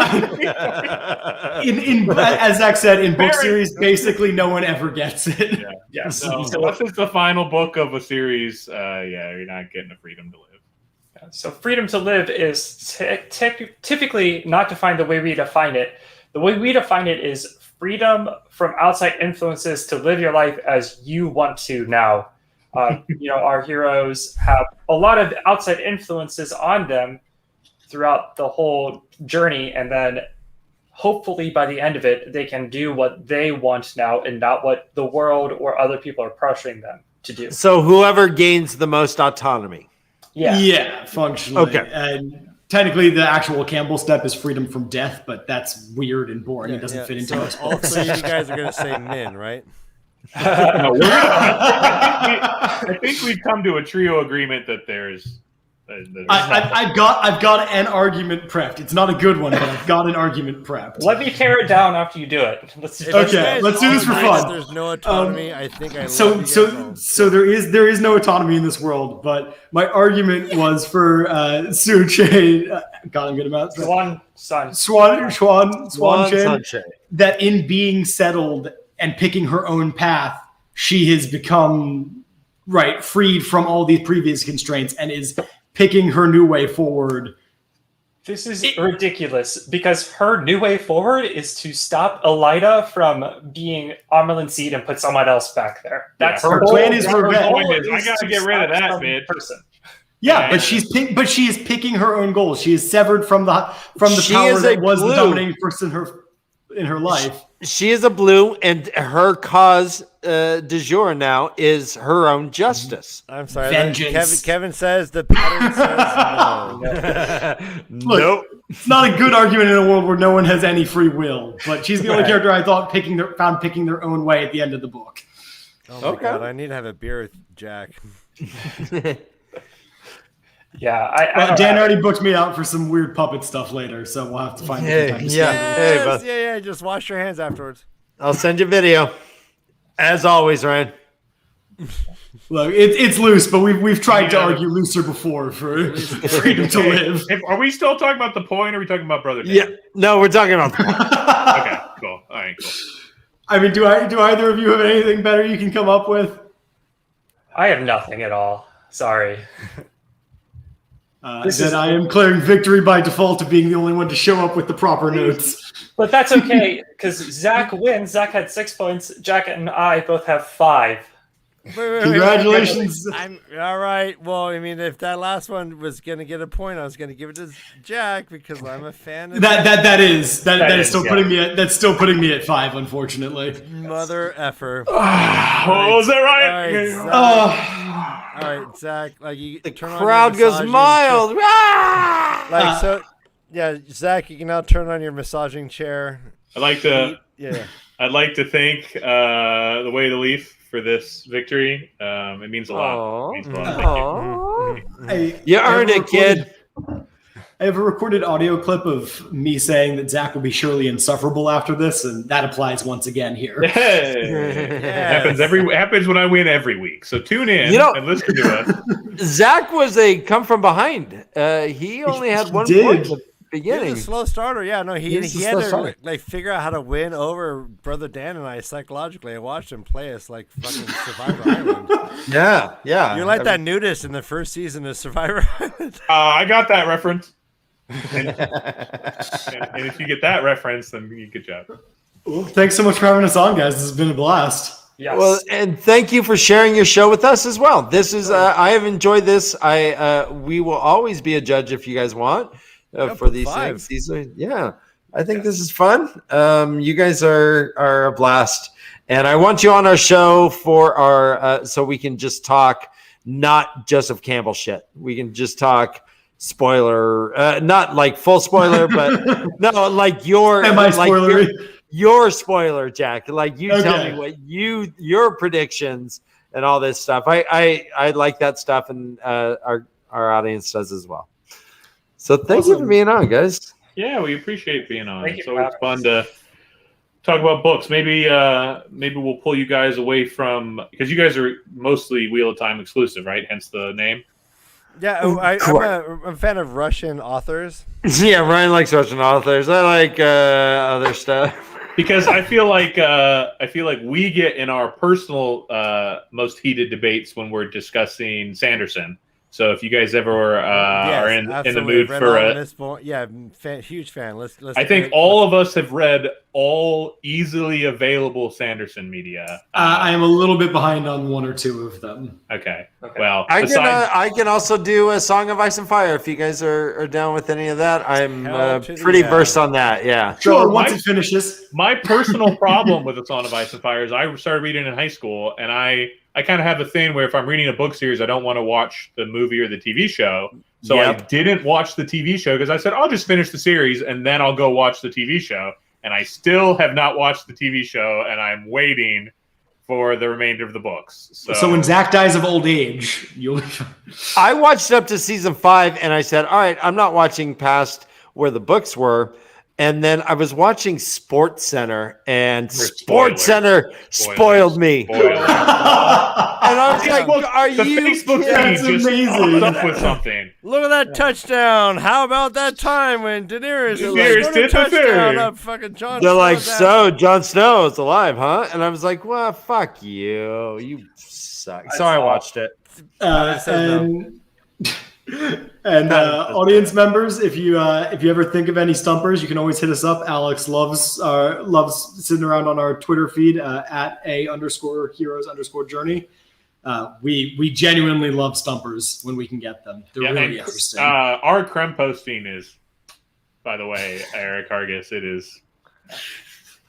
All right. Have you guys read the Gormenghast trilogies? Ooh, Gormenghast.